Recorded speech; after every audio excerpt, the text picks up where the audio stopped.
Welcome back to the new episode, my friends. Oh, we're still on the charge towards the end of Nagashi. We have read all the tips, we have read all the things, we're on the final chapter. Are we?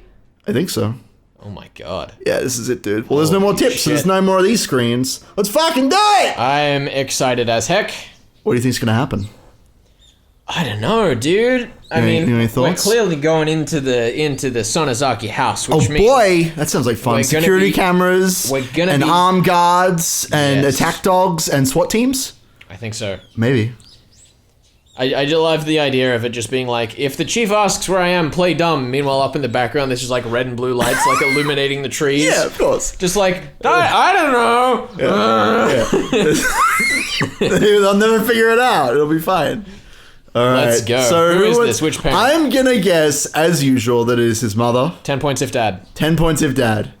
Keiichi? Just leave him alone. His friends went missing. It must be really hard for him. Hey, we did it! What do we get? What do we get for doing that right? I don't remember. You didn't specify. Do we get nothing for that? I'll give us a point. Yay! Sympathy. Woo! Sympathy points! Yes. The best kind of points! Normally, my dad never shows me any consideration, but this time he did. He did this time! Wait, hold on. Is this still his dad? Or is it switched? Oh, I don't know. I don't know either. Take a vote. Okay, well, wait, hold on. Flick out. Let me see that last bit of line. Just leave him alone. Yeah, it's gonna be his mom, right? Alright. Yeah. 5 points if dad. God damn you. Shouldn't Keiichi stay home from school for a while too? I think it would be safer not to go to the police to do something about this. 3 points if mom to us. Okay, I'm going with that. That's a good gamble. Maybe. Compared to what could happen, taking a few days off wouldn't be a bad idea.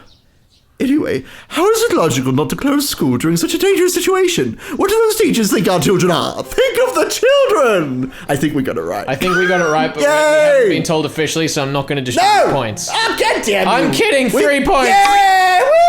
Woo! Woo! Mom and Dad were getting pretty riled up, but at this point I couldn't care less. Besides, that wasn't the only thing I couldn't care less about. What? The breakfast table, the food in front of me, the time and date, myself, I really had no interest in anything. I guess the tone of the scene is a little bit more down than what I was expecting. This feeling, it was like a dead fog in my mind. It felt like getting dizzy after taking strong medication. Is that shadowing? Was that a shadow? Was that a shadow in that image there, down the bottom, under the table? Keiichi, how are your studies going? You've gotten further than the other kids, haven't you? If you have, then you can take a few days off. That was definitely his dad. It's gotta be his dad. I didn't even feel like answering. Are we gonna find out? Probably not. You know what? It's fine. Today was Thursday, tomorrow was Friday, then the next day is Saturday.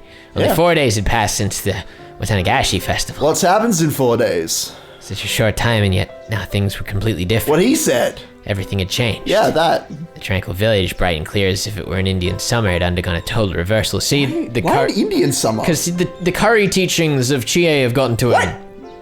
Is Chie his mom? Is that what the twist is? Is that why he's like this?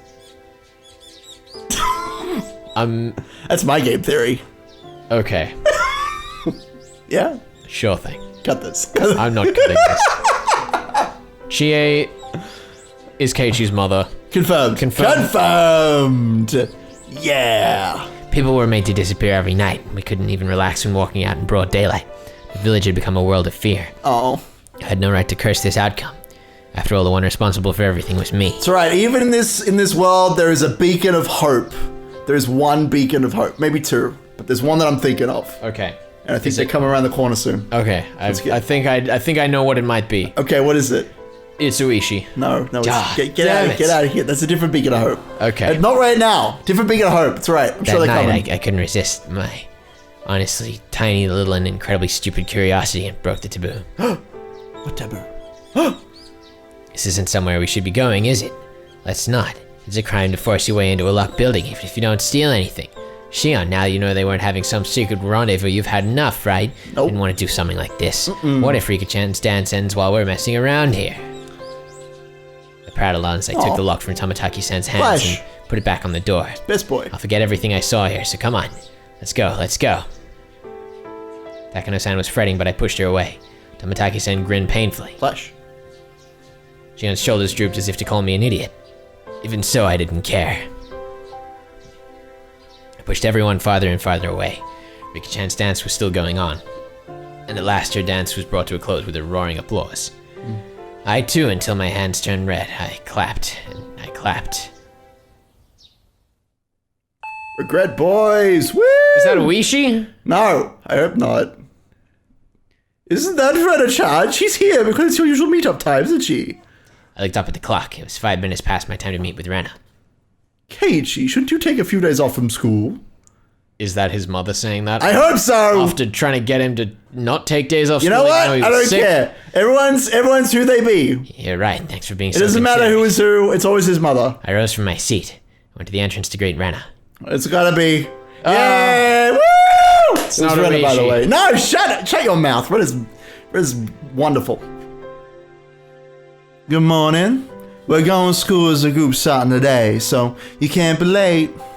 Ah, that's right. If we, the ones farthest away, were to be late, the younger kids on the way there would be waiting for us. I think I'm gonna take some time off from school. Okay. Rena answered shortly, nodding. I think you should do whatever's best for you, Keiichi-kun. So, you don't need to feel that you're weak or anything. I love the pause there because you do think he's weak. I do think he's weak. He's weak as shit. Oh, and here, it's a note they're sending around. Could you give it to your mom?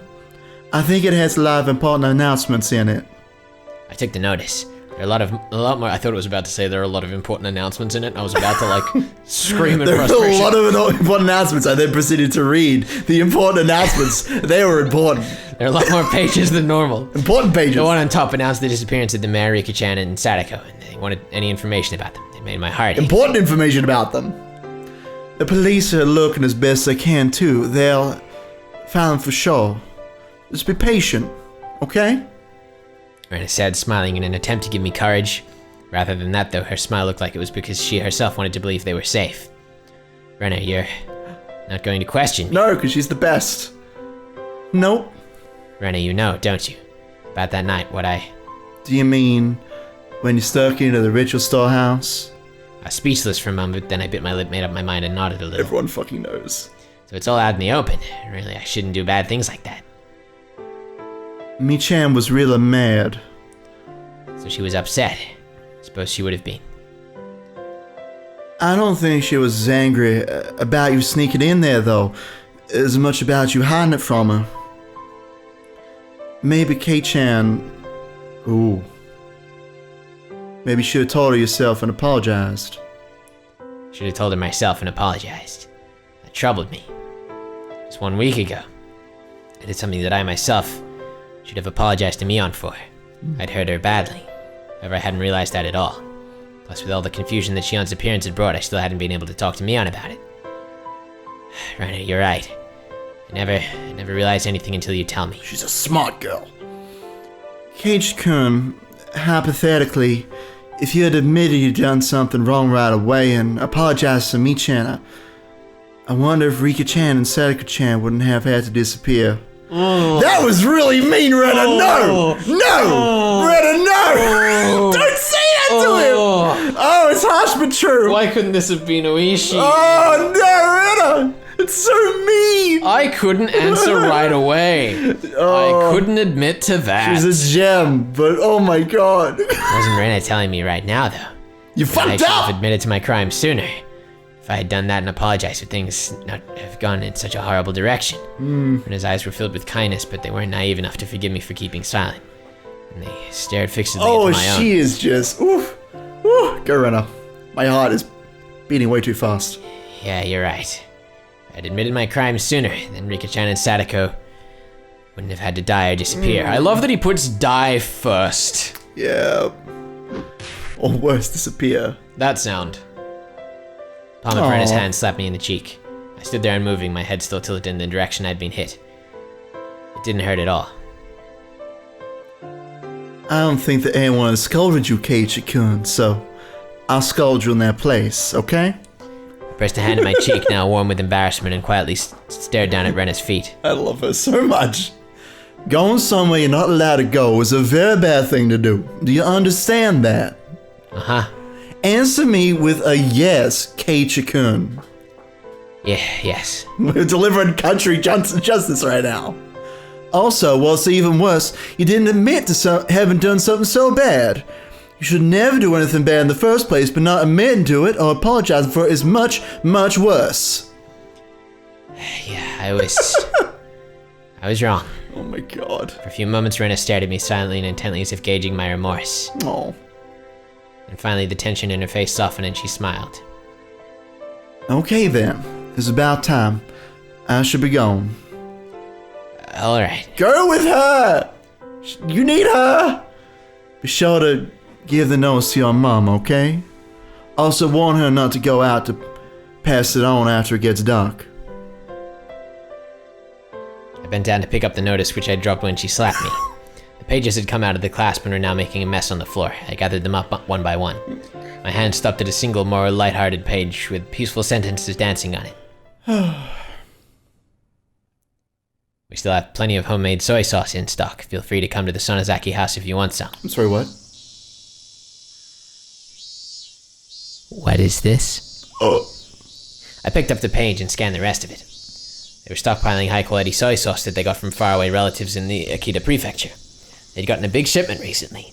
They couldn't use it all, so they wanted anyone who wanted some of it to feel free to come over, is what it said. Who needed soy sauce? As a PS, it said it arrived in barrels and to please bring a 2-liter bottle or other container for it. That's how it tied together. Oh boy. If you need some soy sauce, then you would go to the Sonozaki house. Rena. Did you know all along? Yeah, I knew. Rena had already been suspicious of Mion as soon as she'd noticed the big bottle of soy sauce was missing. Rika-chan had taken the bottle and gone to Mion's house, and there she was erased. Rika-chan wasn't coming back, so Sadako called Mion's house since she knew where she'd gone, and then Sadako got called there as well. At meeting on the day the mayor disappeared, did Noishi-san say that the 3 families participated in it?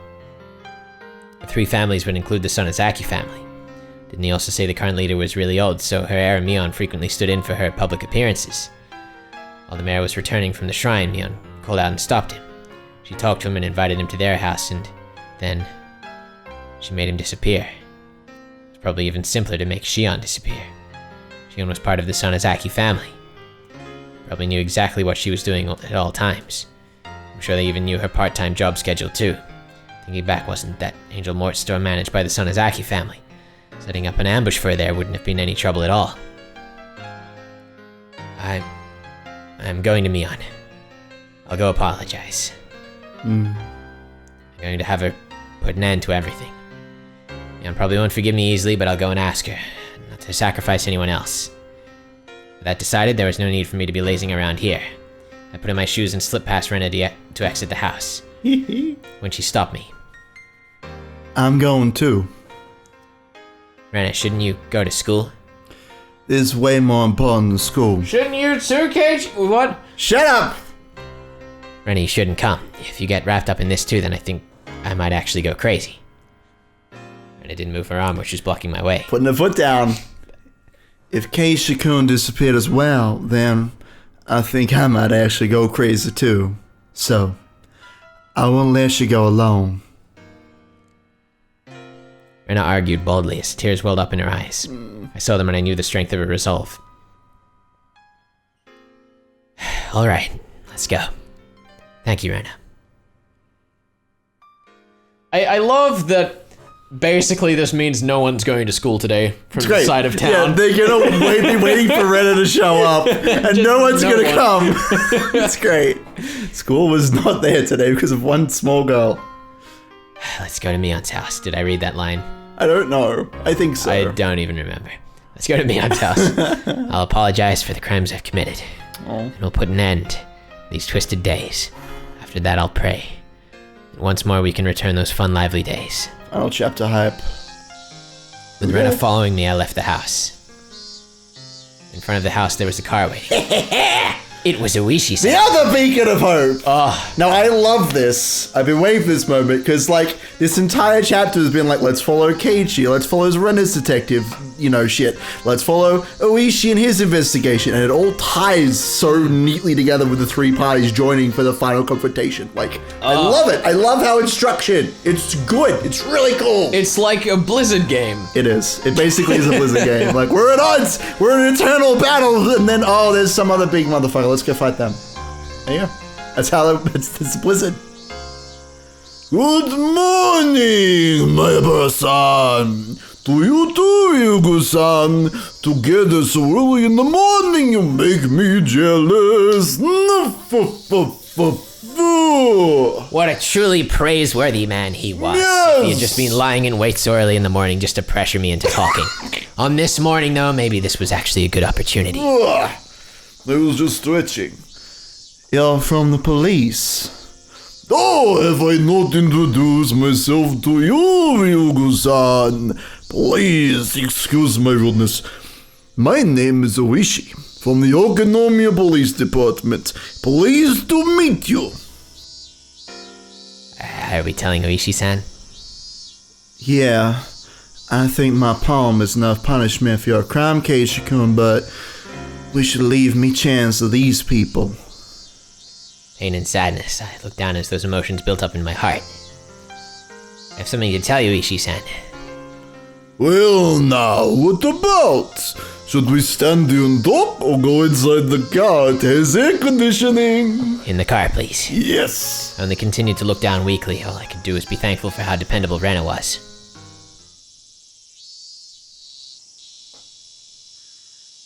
Oh boy. At Rena's urging, I revealed everything to Ishii-san. The latter, while making sure to throw in murmurs that he was paying attention every now and then, took notes. We continued that way for a while. How do you feel? Don't you feel a lot better now that you've told me? Ishii-san asked this while scratching his head with his ballpoint pen. I do wonder how much is everything in this context. Is it everything that Keiichi and Rena just discussed, or are we getting all of the phone calls in?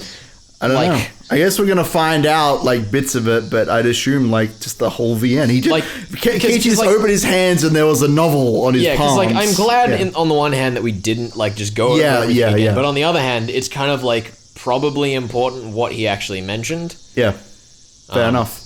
So I'm still intrigued. I don't know. I guess we'll find out. Ishii-san asked this while scratching his head with a ballpoint pen. Of course, I don't feel better. The price that had been paid up until now for me not owning up to my crimes had also been immense. But as long as that payment wasn't returned, the load on my chest could never be removed. His radio started to emit static. It's you. Oh. Outside of tips, this is you. Oh, right. It's Kuma-chan. That's right. It's Kuma-chan. Kuma-chan.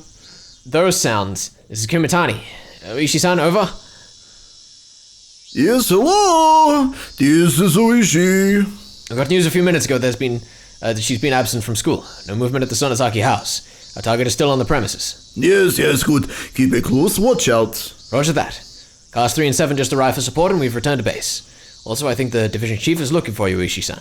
He keeps annoying me too, even though I keep telling him I'm trying to get in touch with you. What should I do? Hit him over the head with a large wrench. No. If you're hard pressed for an answer, tell him you're actually under orders not to wake me for my morning nap. I got it. The radio grew silent. Sorry about that. It was about work. He just said there was no movement at the Sonozaki house, didn't he? Oh my, did it sound like that to you? This won't do. Please keep that a secret, alright? I don't have permission from the division chief to be making private inquiries like this. Ishii-san had suspected Mion for a long time. Nor for questioning witnesses or for searching houses. We don't have permission for anything, really. The Sonozaki house's defenses said to protect the family members are also in full working condition. Without the warrant, we can't do anything about anything unless the crime happens right in front of us. Oishi-san, could you be... Rena's tone of voice alone was enough to make her spite clear as she stared at Oishi-san. You can't set foot in the Sonozaki house. Were you trying to get Keiichi-kun to go in there instead? Rena, that's what do you mean? This person. Just as I thought, he plays really dirty. Come on, have you seen how clean those pants are? You can't keep bright yellow pants that clean by playing dirty. It's true. Stop, you're hurting my reputation. That's it, I'm all ears to your explanation, okay? Uishi-san lit a cigarette and responded to Rena, wearing an expression implying he was calm and willing to let her comments slide. You can't get a warrant, but you've always had your eyes on Mi-chan because you thought she was suspicious. Yes. You plotted to incite Keiichi and have him go to the Sonozaki house. Then if something would have happened to him, you would have used that as an excuse to go in. Isn't that right? I understood about half of what Rena was saying. Really? This doesn't You seem haven't that watched hard. enough cop movies to This doesn't even seem that hard outside the context of cop movies. It's not. I knew, however, that Uishi-san had been trying to use me. Even if Keiichi got hurt as a result, have you no shame? Is this how the police do things? I think he in fact just stated that it was not, and that was the point. My, it seems we have an incredible detective on our hands. Oh my goodness, is Rena the detective of the story? What? What? What are you talking about? She's secretly really smart. Oh my. Would you be interested in taking our exam? I'd gladly write a recommendation letter to get you into the detective division. Oh. You're despicable. That's the most offensive thing I've heard all Yeah, story. get him, Rena! No. What? Stand down, Rena. No! Uishi's untouchable. Get on the attack! Get him!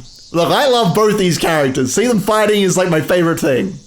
That's how this works. All right, I'll let That's that how slide. this works. I'll let that slide. I want my favorite character I'll let that fighting go. to the death. I can go through to I will keeper. not be satisfied unless I see all my favorite characters fighting to the death. Rena spoke quietly, her words dripping with hostility. Yes, she did that.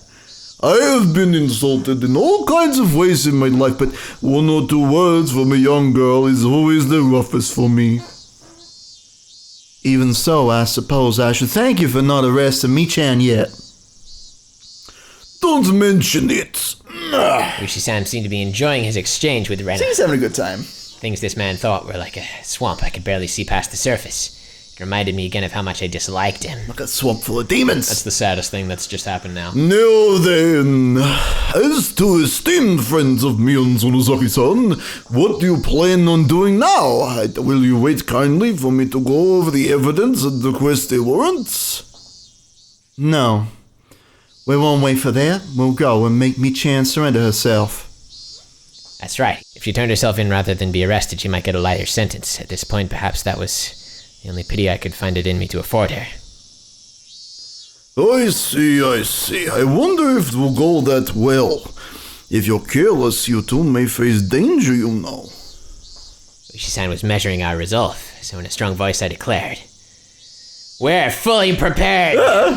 His voice like squeaks at the end. Uishi-san gave an unpleasant yet seemingly satisfied grin. Yay!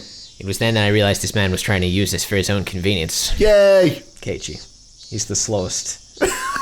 He's great. I love him. He's thick as bricks. Look, that's what makes him such a compelling protagonist. And that's thick with a CK, not two Cs. Oh my, that's inappropriate. If anything should happen to us, use that as an excuse. Though, my greatest hope is that you'll surround the place so the criminal can't get away. Ryugu-san, you're good at negotiating too. I am throwing in towel. I surrender. Oh. What are you talking about? If the policemen surround Mi-chan's house, then that'll be insurance for the worst case scenario. For the worst case. This would be another way of pressuring Mion to give herself up, wouldn't it? Suggesting that they don't have a secret tunnel to the center of the village under their house. Of course. Why would they have that? Uishi Tokuma-chan. Uishi Tokuma-chan. This is Kumatani. Go ahead. Our two friends are going to play at the Sonozaki house. Make arrangements so that we can reinforce them if needed. Roger. Their altogether too short conversation implied that our questioning was already part of their plans. Then let's get going. Want to buy some tea biscuits on the way there? But no tea. No, no tea. You have to assume they have tea there. Neither Rena and I went along with Uishi-san's stupid joke. Wow, now that's inappropriate. That's uncalled for. So... Call him selfish, but never make fun of his jokes. Uishi-san stopped the car at the place where we always waited for Mion. Come to think of it, I've never been in Mion's house before. I've only heard that it's right down this road. Oh boy. Let's go down. It's like a full-on fucking fortress. I can't wait. There's like cannons. Yeah. And shit. I can't wait. This is as far as I can take you. According to our information, there are quite a few security cameras set up on the premises. Still, don't worry, I've got a bunch of youngsters ready and waiting to slip past them and go in like spy movie. We'll be monitoring the inside with a one-way mic, so if you two give a loud scream, we'll know right away. We'll persuade her for sure, so please, be ready for her to turn herself in. In both her eyes was determination. It was the only method available for us lightening the sins of our good friend. Be plenty careful, you hear. You probably don't believe it right now, but I don't want you two being sacrificed if at all possible. You're right about that. With that rude response, we left the car. The clinging humidity and voices of the cicadas greeted us. I'd never have expected this would be happening today. Let's go. Keiichi-kun. Rena took the lead and began to walk, down the road I'd never been. Rena, you've been to Mion's house before, right? Yeah, a few times. It's a really big house. You can fit a mountain in their backyard, too. You can pick mushrooms and stuff, though there are fences everywhere. Big enough to fit a mountain. That was amazing. One of the three families controlling Hinamizawa and the head family of the Sonozaki clan. Perhaps there was something to be said about its magnitude. The path continued onward, level and uneventful. There were metal fences along its edges, and beyond them were woods with trees growing thickly. The fences were high, the tops of them bent inward, sticking out like sharp spears. Plus there was dangerous-looking barbed wire wrapping them. No one could look at them and not feel intimidated. They bent inwards? Apparently. That sounds strange. That sounds like we're trying to keep something in. I don't know, dude. You tell me. In addition, there were signboards hung up here and there along the fence. Private property of the Sonozaki family, entrance forbidden. Beware of venomous snakes. Active security cameras. Intruders will be charged an entry fee of 1 million yen. That's us. This forest, or should I say mountain, is this all their yard? It's more like their domain. As you can see, it's private property, but nobody maintains it.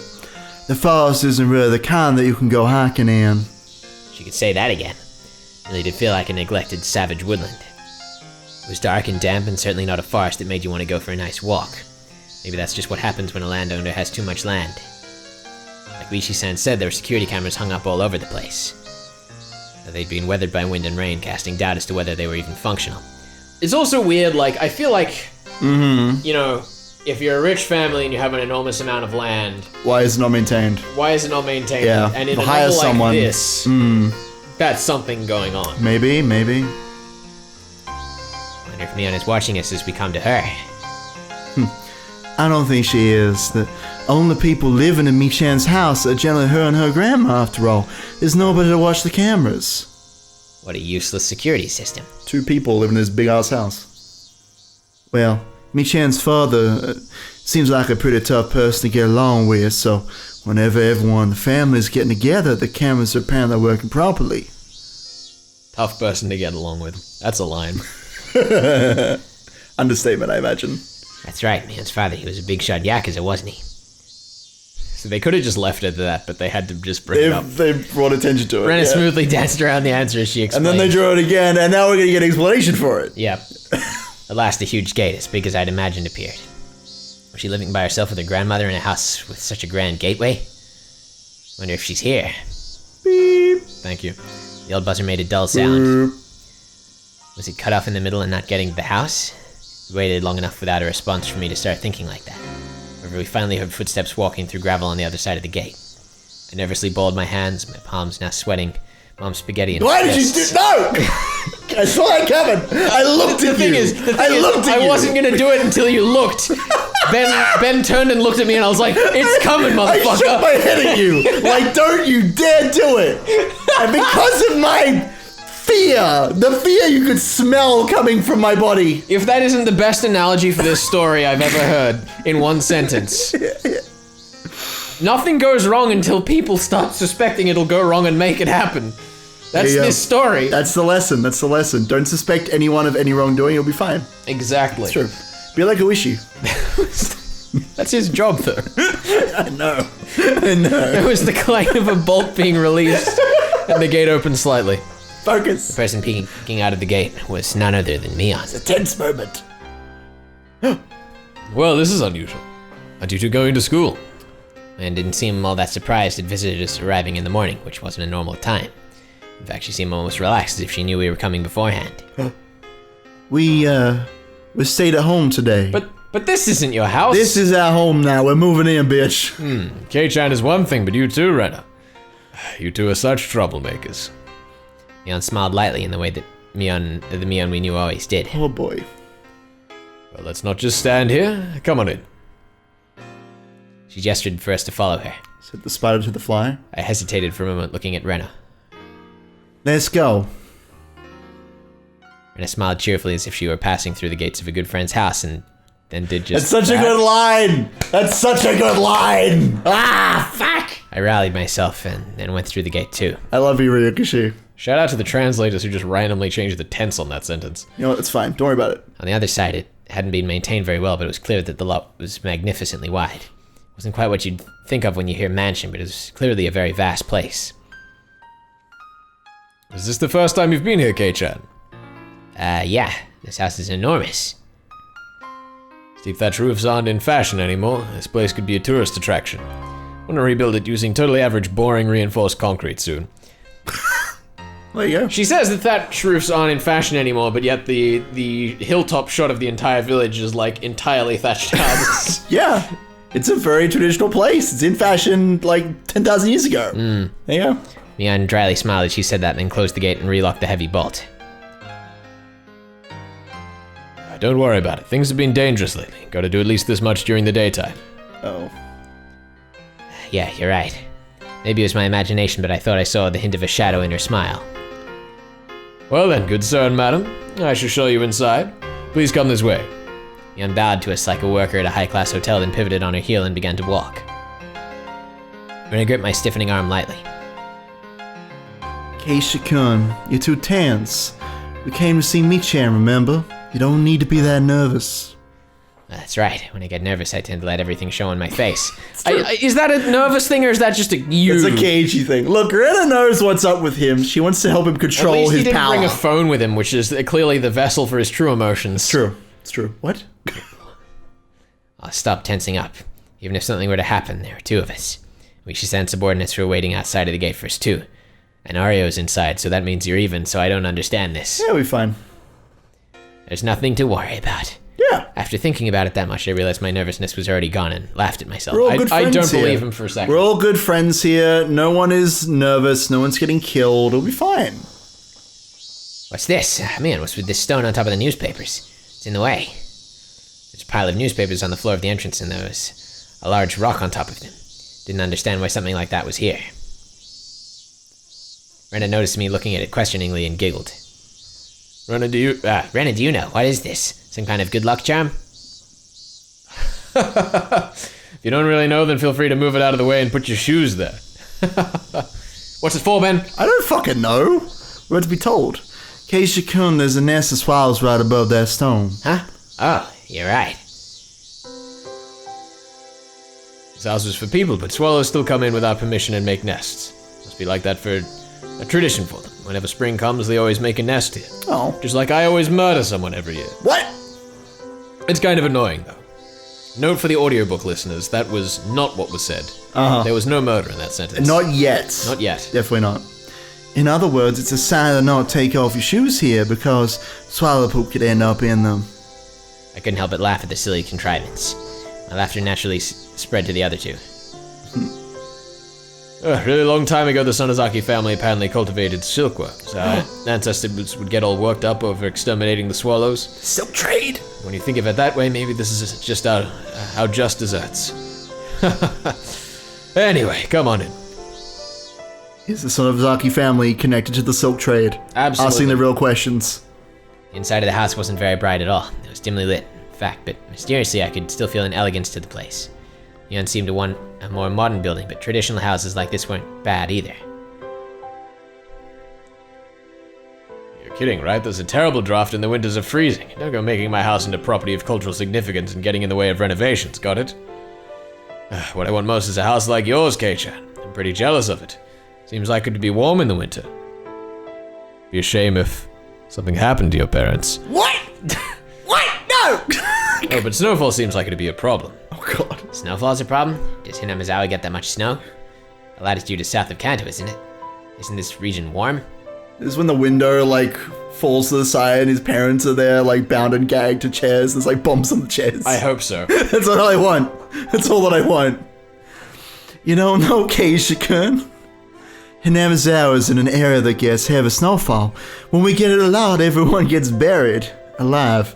Sometimes you can't even get out of your house. See, now you're doing it as well, and I'm proud of you. Thank you. I've always been doing that. Get a life. Sometimes your car gets totally buried too, and you can't find where it is. You didn't do it in Higurashi though, because True. you were too stressed out. It's true, because I'm freaking out. This novel freaks me. I wasn't aware of that. Neither was I. Hinamizawa, was that a bad place in the winter? Apparently. Come to think of it, my dad, he's in the cupboard over there. He said something like, I can hear his muffled notes. "This Oh place shit. got plenty of snow, so we get to have fun building igloos." The light cupboard is like, there's this banging sound coming from inside. He like tumbles out. Still, your front door getting buried, not being able to find your car, that's way too much snow. And then Mion draws her gun. You remember from geography class, right? The western side of Japan gets cold winds from Asia. We're different from those softies protected by the mountains, nice and warm by the Pacific Ocean. I'm totally okay with being a softie, nice and warm. Hate the cold. Like a marshmallow. We'll have to have a training camp to get Keiichi used to the cold this winter then. If he survives. No way, there's no way that's happening. I hate the cold, I hate training camps, and I hate surviving. Yeah, I hate them even more put together. Okay. Where are we going with that? Survival. I hate survival. I hate learning how to survive. It sucks. Yeah, he's not a fan of Bear Grylls at all. No. What? Mion laughed more uproariously than she ever had, and told us she'd bring out some tea and left her seat for the moment. They should have brought the biscuits. They should have brought Fuck! the biscuits. It's fucked up. Still, there's a lot of fun things to do in the winter. I bet our club will be a blast then. Our club continuing activities through the winter sounds totally horrible. Like swimming in the cold or marching in the snow. When do we turn into Mount Redhorn? Yeah, all five of us. What is Mount Redhorn? I don't know. Yeah, there are definitely a lot of tough punishment games for the winter season. One time she made us have a real carnival in the schoolyard while snow was falling. I don't know what that is. You don't know what Rio's Carnival is? No, carnival. Oh my god. Carnival, not carnival. What is that? You tell me about that? I will, when you're old enough. What? I am old enough! I see the terror of our club cared not for the season. Someone tell me in the comments. Don't tell him in the comments. I'll be old enough by not then. old No, enough. tell me. His parents don't trust him. No, they do! I think. The victory would be decided by who could best adapt to the winter-only events. We do snowball fights and shaved ice eating contests and treasure hunts in the snow. Wait, why is everything outside? Why can't we play tabletop games in a nice warm room while it's snowing? We can play some D&D. Well, Keiichi-kun, if you're saying things like that, then you're gonna lose a lot this winter. We'll have lots of punishment games and Rena won't lose. How? Don't give me that, huh? That's not what I said at all, Keiichi. Yeah, I said how? How?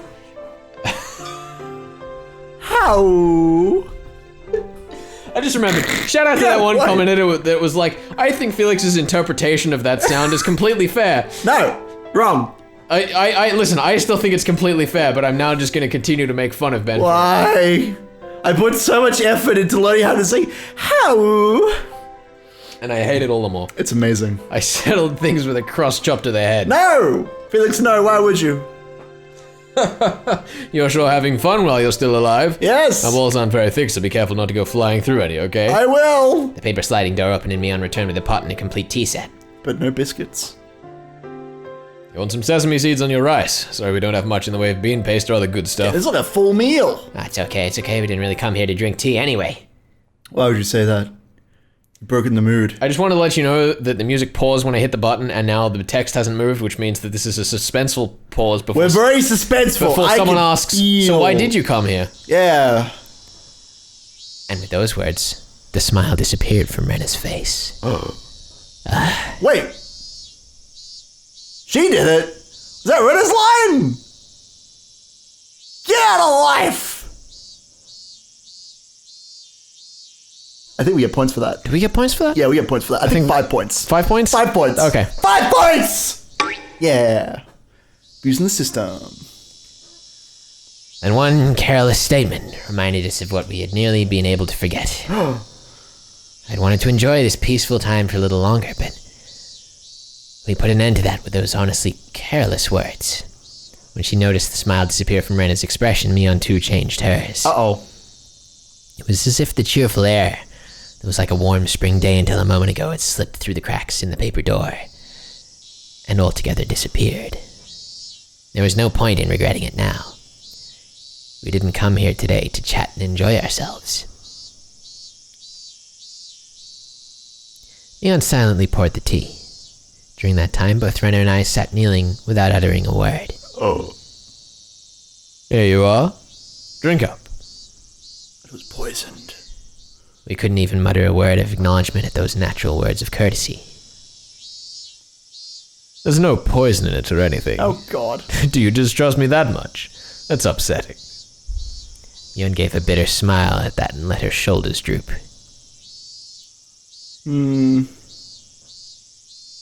Meh.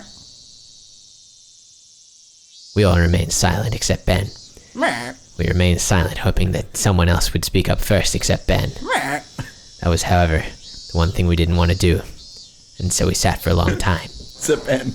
At last, Mion smiled scornfully and opened his And then mouth I to walk speak, out the door. And he just left. I've left. I'm gone. Hey now, Keiichi and Rena. You're the guests. Didn't you come here for something? If you don't speak up first, this old man won't know what to do. Rena and I exchanged glances, This is rude. and we both resigned ourselves. Rena opened her mouth to speak first, so I stopped her. Oh, boy. Keiichi-kun. It's okay, I needed to come here. Let me talk first. Okay. I understand. What would Keiichi have to tell me? Please give me your daughter's hand in marriage, maybe? Can't do that. The little Rena and Keiichi aren't meant for each other. Go wash your face with miso soup and try again later. Afterwards, I thought her mean remarks were Mion's own way of showing consideration. Mion had said those mean things in a totally normal voice, and it drained the tension from my shoulders. Mion, first, I have something to apologize for. You do? What for? Mion pretended she didn't know what I was talking about, but I'd clearly gotten my point across. Well, on the night of the Watanagashi, the ritual storehouse behind the shrine, I went in there. I could see Mion's expression immediately become harder. I knew it was somewhere I wasn't supposed to go, but it's just supposed to be a little bit of exploration. We didn't mean anything by it. Even so, I still shouldn't have done it. So I apologize. I'm sorry. To display my deepest sincerity, I pressed my forehead to the table. I'd meant it as my way of prostrating myself. I figured it wouldn't feel sincere enough if I raised my head right away, so I left it there on the table for a while. Mion didn't say anything. With my face down, I couldn't tell what sort of expression Mion had. Only the voices of the cicadas filled the room. Mixed with them, I could hear the sound of the clock ticking. That was all. When I started to struggle to breathe from having my head down for so long, Mion told me to stop. You got me there. I didn't expect you to pitch it to me straight. Got me on the ropes. I looked up to see that Mion's face was calm, but she was smiling faintly. If you understand that even though it was only a casual exploration for you, Kei-chan, that there are a lot of people who think it's no laughing matter, then it's okay. It's an old saying, when in Rome, do as the Romans do. It's been days since then. It may be too late, but I apologize. What I did was wrong. Please forgive me. I could feel pitiful tears welling up within me. If I had done this sooner, maybe nothing terrible would have happened. It's okay. If you know what you did was bad, then that's enough, right? Mion spoke like it was someone else's problem, and I wasn't happy about it. Mi-chan, Keiichi-kun is apologizing seriously. I think maybe you should respond seriously as well. I am being serious, though. Do I not look serious to you, Rena? You don't. Rena was giving her tit for tat, and so the room's atmosphere quickly began to grow sharper. Oh, Rena. She was right. Even though I came here to speak from the heart like this, it felt like she hasn't been taking this seriously. Obviously, Rena isn't fond of that. Keiichi, come. You can get up now. Let's tell her everything. That looks like what Mion wants to. I'd known it would turn out like this from the beginning. Hadn't I come here prepared for that? I mustered my willpower and bit my lip. And then we told her everything. Mion, you called Rika-chan and Sadako the day before last, right? I don't remember doing so. If you have a reason to think so, could you let me hear it? It was evening before dinner time. Rika-chan should have come here, bringing a big bottle of soy sauce, to have you share some with her. Mion was trying to keep from showing any reaction, but I didn't miss her eyelid twitching just a little bit. Why do you think that? It's not hard to understand. Mion, you saw it too, didn't you? Rika-chan's room. Mion put a finger to her forehead and acted like she was thinking. There was chilled tofu, but no soy sauce. Plus, a big bottle of soy sauce that should have been under the sink was nowhere to be found. What? Is that why she would have come here? Mion, drop the act. You wrote it yourself on the notice, didn't you? Did you share your soy sauce? Mion scratched her head. I heard her ever so faintly click her tongue. It was as though we found out she'd purposely given too little change to a servant. That's all I could feel from her. Then, Mion, Rika-chan, you hit her. Rena hesitated for a moment. I could tell she didn't want to use the word erased, and she was struggling to find another word. That was really supposed to be the end, wasn't it? For you, anyway. What are you talking about? You didn't foresee that Rika-chan would tell Sadako-chan that she was going to your house, did you, Mi-chan? Then Sadako-chan called. My Rika be imposing upon you. Yeah, probably just like that. You sound just like her. Mi-chan, you're in a bit of a bind then, because someone knew that Rika-chan had come here. So he decided to lure Sadako-chan here too. Lure her out? Like how, I wonder? Mion prodded Rena on as if trying to get to the good part of an interesting story. I, however, knew. I'd been watching Mion change the whole time. She was restlessly twirling her fingers. She'd clearly lost her calm. Of course, it was really a slight thing, and only I, who had been watching her this whole time, would have known. Mion was panicking. What Rena was saying must have been a bullseye. It probably went like this. Sadako, I actually made too much dinner today, so why not come over and eat? Rika-chan came earlier and already ate some. Something like that. Mion's nails dug into her knee. There's no recordings of the phone conversations or anything, so how do you know that much? I know it because the dinner that Sadako-chan made for the two of them was plastic wrapped in their refrigerator and hadn't been touched. For a few moments, Mion's face was frozen in utter amazement. She looked like she couldn't believe that this person in front of her was Rena. With just that to go on, how did you guess what we said over the phone? It's a long explanation, so I'll get to the point. The contents of that refrigerator provide a vivid account of what you said over the phone when you lured her out. Mion's jaw remained on the floor. That was the only way I could describe her face. That's...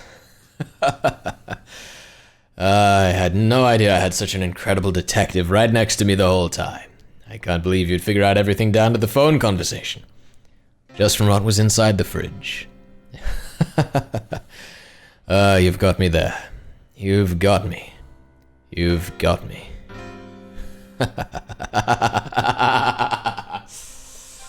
As if a dam had burst, Mion convulsed in a laughter.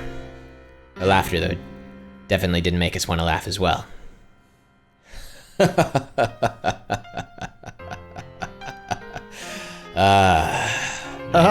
Mion grew tired of her dumb laughter, heaved a big sigh, and scratched her head.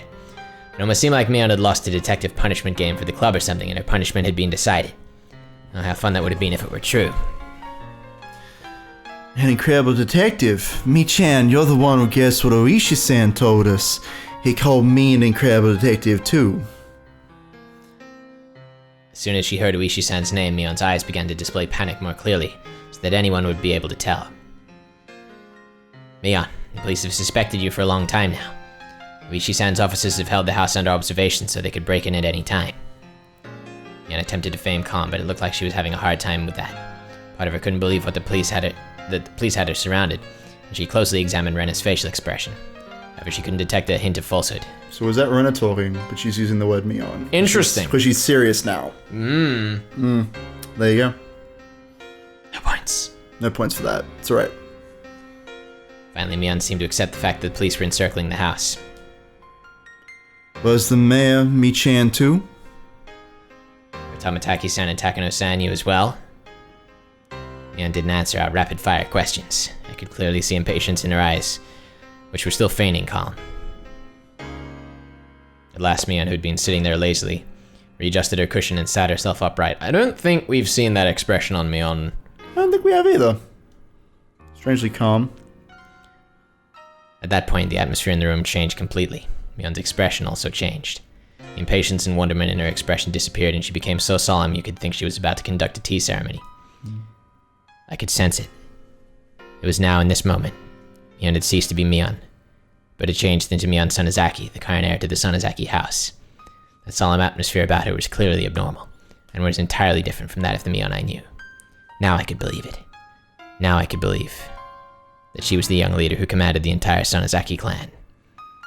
Mion quietly placed both her hands on the tatami mat, and gave a beautifully elegant bow as if this were really a tea ceremony, and named herself. We meet for the first time. I am the current heir to the Sonozaki house. My name is Mion. Mion's movements were so elegant they could cut, and we couldn't even answer her. All Rena and I could do was watch, baffled at her actions, which we could never imagine the normal her doing. I'd like to welcome you to the Sonozaki main house today. I'll greet you all in place of our leader, Haruo. Seems as though you have various things you would like to ask. So if I can be of any assistance, then I'd like to answer without concealing anything. What? What did Mion just say? Mion said she would answer anything we asked. There was a strong light of resolve in her eyes. It's really alright if we ask anything then? I shall tell you everything I know. That is why you have come here, after all. Rena and I exchanged glances. There was a mountain of things we wanted to ask Mion. However, we hesitated for a moment on what we should ask first. The first question Rena gave was extremely abstract, but it was the question everyone wanted to know right now. Right now. Why? Why would you do this? That was what I wanted to ask as well. Never heard Higurashi repeating himself. Why would you do this? God damn it, Higurashi. God damn it, Higurashi. God damn it. That didn't only go for Rika-chan and Sadako. It also went for the mayor, Rika-chan and Sadako. Takano-san and Tamataki-san as well. Flash. No, even further back for all the incidents that had been occurring every year. For a little while, Mion couldn't respond. Right when we realized the question was too vague and tried to put it into more concrete terms, she finally opened her mouth to speak. To answer that question will take some time. If that is acceptable, however, then I would by all means like you to hear it. Get comfy! She spoke clearly. She spoke with the clarity that a grandmother might use when telling a story from a long time ago. Do you know that Hinamizawa village used to be called Onigafushi village? Rena nodded lightly, then shot me a glance asking me if I did. I returned her nod. Hinamizawa was once called Onigafushi village, yes. I heard all about that night from Takano-san in the ritual storehouse. They firmly believed the demon blood ran through their veins and cut off all contact with the outside world. They were worshipped by those in the village at the foot of the mountains and treated like transcendents, those capable of magic. That's right, our ancestors in Onigafushi village were proud transcendents descended from the demons. Those in the villages at the foot of the mountains worshipped and honored them. Nevertheless, that all decayed with the end of the Tokugawa era. The black ships arrived. The era of the samurai ended. The era of national isolation ended. I know. It was going so well, wasn't it? That song was going... Boo, boo. It's like a foghorn. It's like a foghorn. Boo. It's fucking echoing. It's so loud. It's so... it's not loud, it's just clipping. distorted. It's clipping. It's clipping It's the not fuck. technically loud. Holy shit. You might want to turn the sound down. I definitely do. The problem is, it's such a good song otherwise, except for that bit. Ugh. Like, the piano is beautiful. Blah, blah, I've been trying blah, blah, blah. so hard not to, like, pause this scene because I've just wanted to get to the end, but you've ruined it, Ryukishi. It's alright. We'll make it. We can do this. Focus. Focus your power. The era of national isolation ended, and the tradition of worshipping Onagafuchi village quickly disappeared. Those things that linger from the past were all to be detested. That was the kind of era it became. The Meiji era began in the name of Onagafuchi village, with its long history was forcibly changed to Hinamizawa village. Is that a horn? Is that an actual horn? It's like the Ocarina of Time in like Nintendo 64. You know what? This is like some 8-bit shit. Bad. It's great. It's great. We're summoning the Son of Storms, guys. Let's go. Alright, that's it. We're turning it all the way down. Its long history was forcibly changed to Hinamizawa village. I have heard the Meiji government strongly wished to erase the old customs. This is beautiful. The abolition of feudal domains and the establishment of prefectures. An era had begun, seeing Japan sprinting up the stairs that were beyond their means to try and reach the same level as the rest of the world. All things in the Western style were to be extolled, while all old traditional things were to be scorned. That was the sort of era it was. Our ancestors in Onagafuchi village. Sorry. It sounds like the fucking national anthem. It doesn't sound like anything.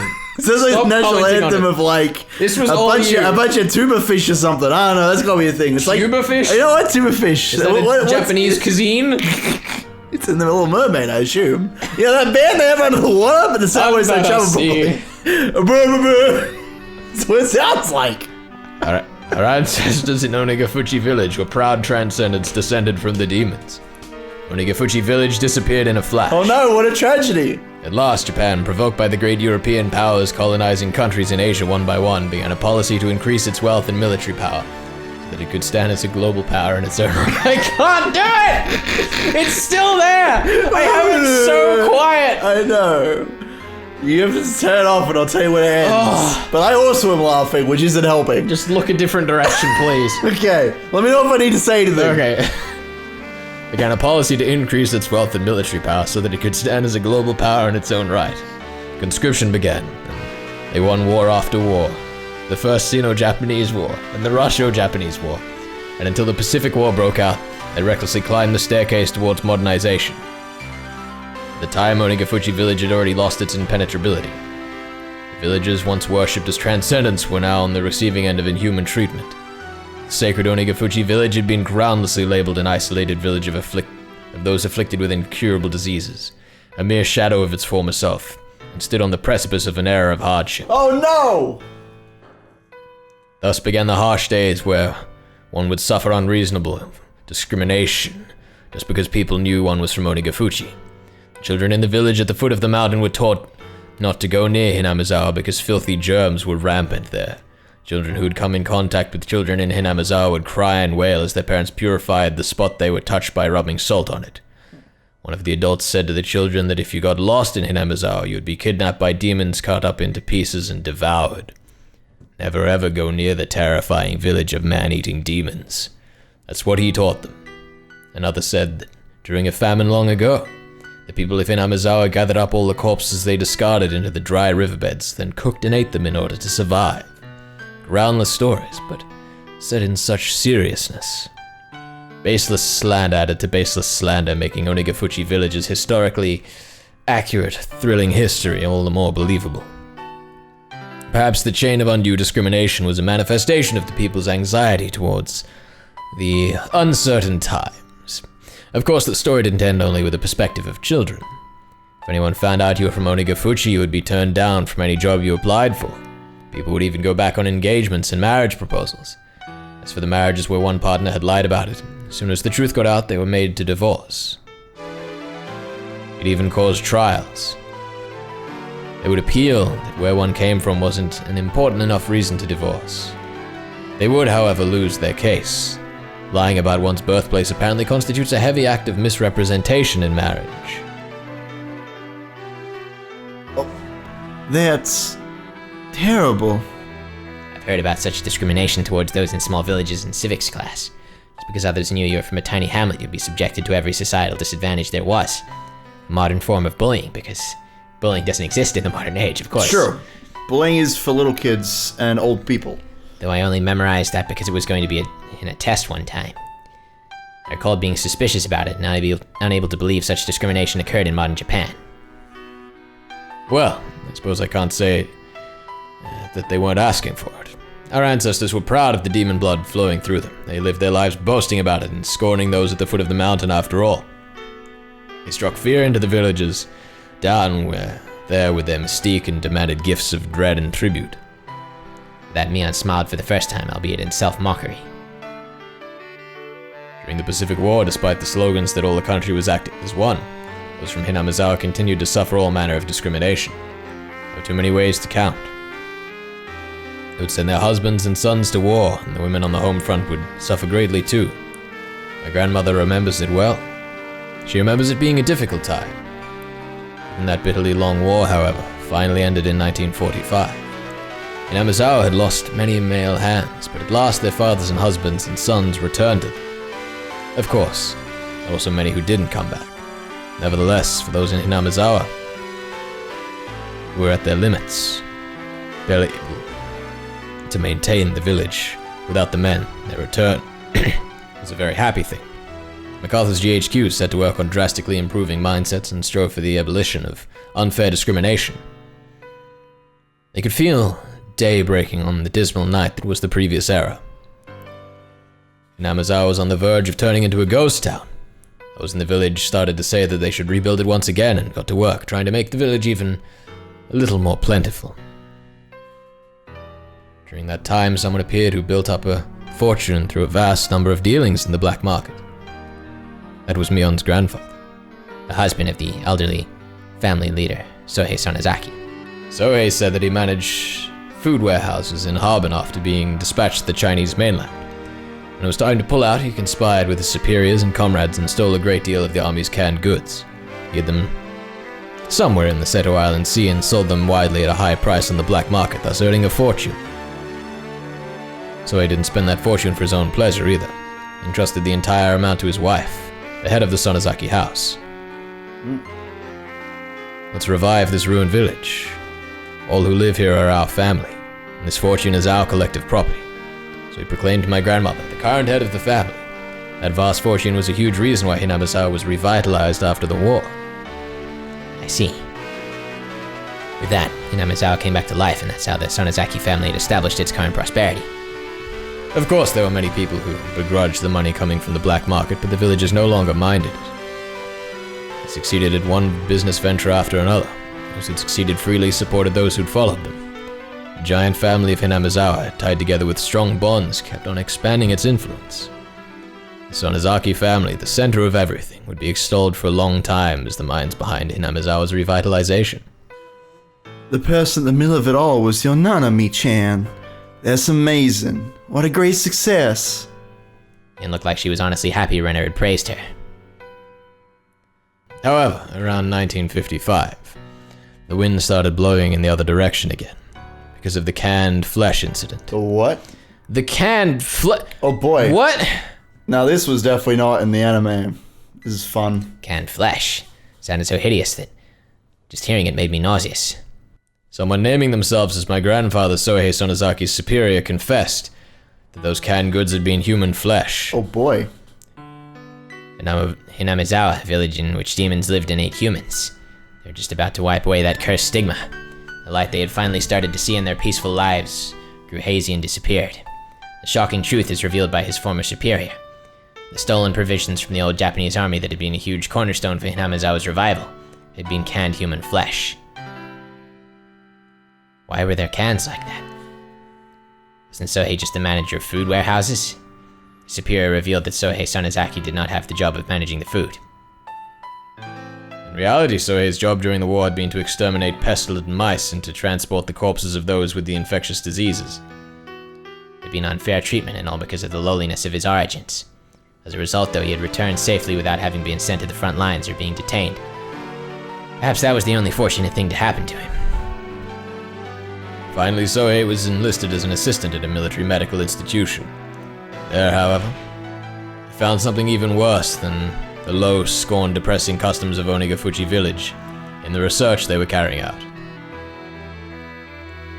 Could that have been, well, you know, the bacteriological core in the old Japanese army or whatever? Keiichi-kun, you've heard of that? Why could it be? I was pretty sure it was Unit 731. It was a nightmare unit that devoted itself to researching terrifying bacteriological weapons to break the deadlock in the war. Pause for effect. Take note. Put it in your notebooks. Put it in your notebooks. But bacteriological weapons Those are a fun thing. have been introduced to the story. I'm glad. It's official. I'm glad. It's happened. I'm I sure- didn't want it to happen, but it's happened. I'm sure there are no bacteriological weapons in this story. I wouldn't worry about it. He used many innocent people as fodder for human experiments. They methodically observed how many days a new strain would take to kill the victims, how many days it would be when injected, how many days it would be when swallowed. They dissected many people to find that out. Sometimes they wouldn't bother waiting until they were dead. They dissected them while they were still alive. They strapped them into centrifuges while still alive and crushed them in decompression chambers while still alive. When a live human decompresses, all the holes in their body get pushed outwards and their intestines get pushed out of their anus like a snake winding out of it. Ugh. I have a feeling I saw something like that on a documentary one time. You saw that? It's fucked up. It makes me sick. And they still hate Hinamizawa, huh? You said it. Mion agreed with me, giving a fake, sad smile. Wasn't much in the way of communication, but for some reason I was happy to have it right now. Unit Sohei was in did way kinder research than that. They were researching concrete methods for reducing the difficulty of delivering food on the battlefield. The military's designs at the start of the war completely fell apart, and a chronic food shortage broke out all over the battlefront. Food shortage led to malnutrition, and as their natural resistance is lowered, the soldiers fell to one disease after another. Spirit and morale lowered as well, and they wouldn't be able to maintain their forces at this rate. Apparently that's where the research started. At first it was to find methods of delivering food to the battlefields. It was very broad and included things from violent methods like stealing it from citizens to survival methods like how to cook unfamiliar insects and plant life. As they were working out the details, they kept straying off course and going out of control, until they finally knocked down a door called Taboo. Uh-oh. What did you think the easiest source of protein on a battlefield is? Rena and I knew the answer without being told, so we didn't answer. That's right. They were researching ways to handle using humans as food, fighting onwards, sometimes eating the flesh of enemies and sometimes that of allies. It became the ultimate service paid to their country. They were deathly serious about this doctrine. It really is a riot. My grandfather was despised as someone who ate human flesh, and yet they had gone above and beyond that. Apparently he always thought about it too, even if he was a vulgar man-eating demon. They were far more ugly demons than he, so no matter how much he was scorned, he wouldn't put up with it. Last, they had a handful of test prototypes. When the soldiers learned it was human flesh, however, the scientists couldn't make anyone eat it. So it was apparently sent to the front lines. The cans were labeled as meat substitutes, and so they wouldn't accidentally eat it themselves, they stamped the bottoms with a circle. Staff soldiers on the front lines apparently loved all the prototypes they were sent. Among them, those who cooked it in soy sauce like it was sukiyaki loved it the most. Come on, Mi-chan, stop. Yeah, stop with this exposition. It's been so long. Get that, Rikishi. Here's the other thing, just kind of like, Yeah. somewhat tangential, but still relevant. No, tell me. Is like, supposedly we have a like biological reaction to cannibalism. Yep. That makes it like less healthy You get the and shakes tastes worse and stuff like that, yeah. I can't remember like all of the effects of it, but it's like it's really weird, Yeah. and it's kind of interesting to think that like those motifs of people going nuts as a result of this have kind of like playing into what we were seeing in Keiichi last chapter. And I wonder if they're gonna like address this directly and have like the human flesh be part of the village still. I don't know. Maybe. Or if it's going to be something else and this is just kind of like a thematic consistency. I mean, I was going to say, we've already heard stories of them, chopping people up and eating them and stuff, so, Yeah. who knows? I'm getting sick to my stomach. Rena really was pale-faced and she looked like she was having difficulty continuing to sit on her knees. Poor Rena. It looked like she had more to say, but she sighed lightly and stopped there. Then those canned goods her grandpa brought back. I thought that was the premise of the last 5 minutes. It was, yes. Okay. Yeah. I don't know if it's true, even though we've just been discussing it. At length, in great detail. So he denied it was human flesh up until the day he died. However, those who begrudged Hinamizawa's sudden revival called him a savage for making a fortune from selling human flesh. And the villagers began to be scorned again. They returned to a time where children would be jeered at and have rocks thrown at them. Stifling silence came back. What a seriously hopeless and sad story it was. They discriminated, were discriminated against, discriminated and were discriminated against. Why must they attach worth and rank to it? Why can't they live without looking down on people? Why can't everyone enjoy life together? I didn't know. I even read Higurashi. I guess not. There you go. My grandmother, the family head, once told the children of the village this. If they throw a stone at one of you, and two of you must throw stones back. The children asked her, what if they threw stones at two of us? Of course, the answer was simple. If they throw stones at two of you, throw them back with 4. If they chase 8 of you with sticks, drive them off with 60. If they slander 30 of you, yell back with 60. Finally, the children asked, what if we're attacked by 1,000 people? Even that answer was simple. If 1,000 people attack you, then everyone in Hinamizawa will stand up against them. It's a manifesto to spur people into action. My grandmother rose up not only as the leader of the Sonozaki house, but as the mother of Hinamizawa. It was halfway through 1955. It was a time when riots over the treaty with the US were rampant, a time of battle and action.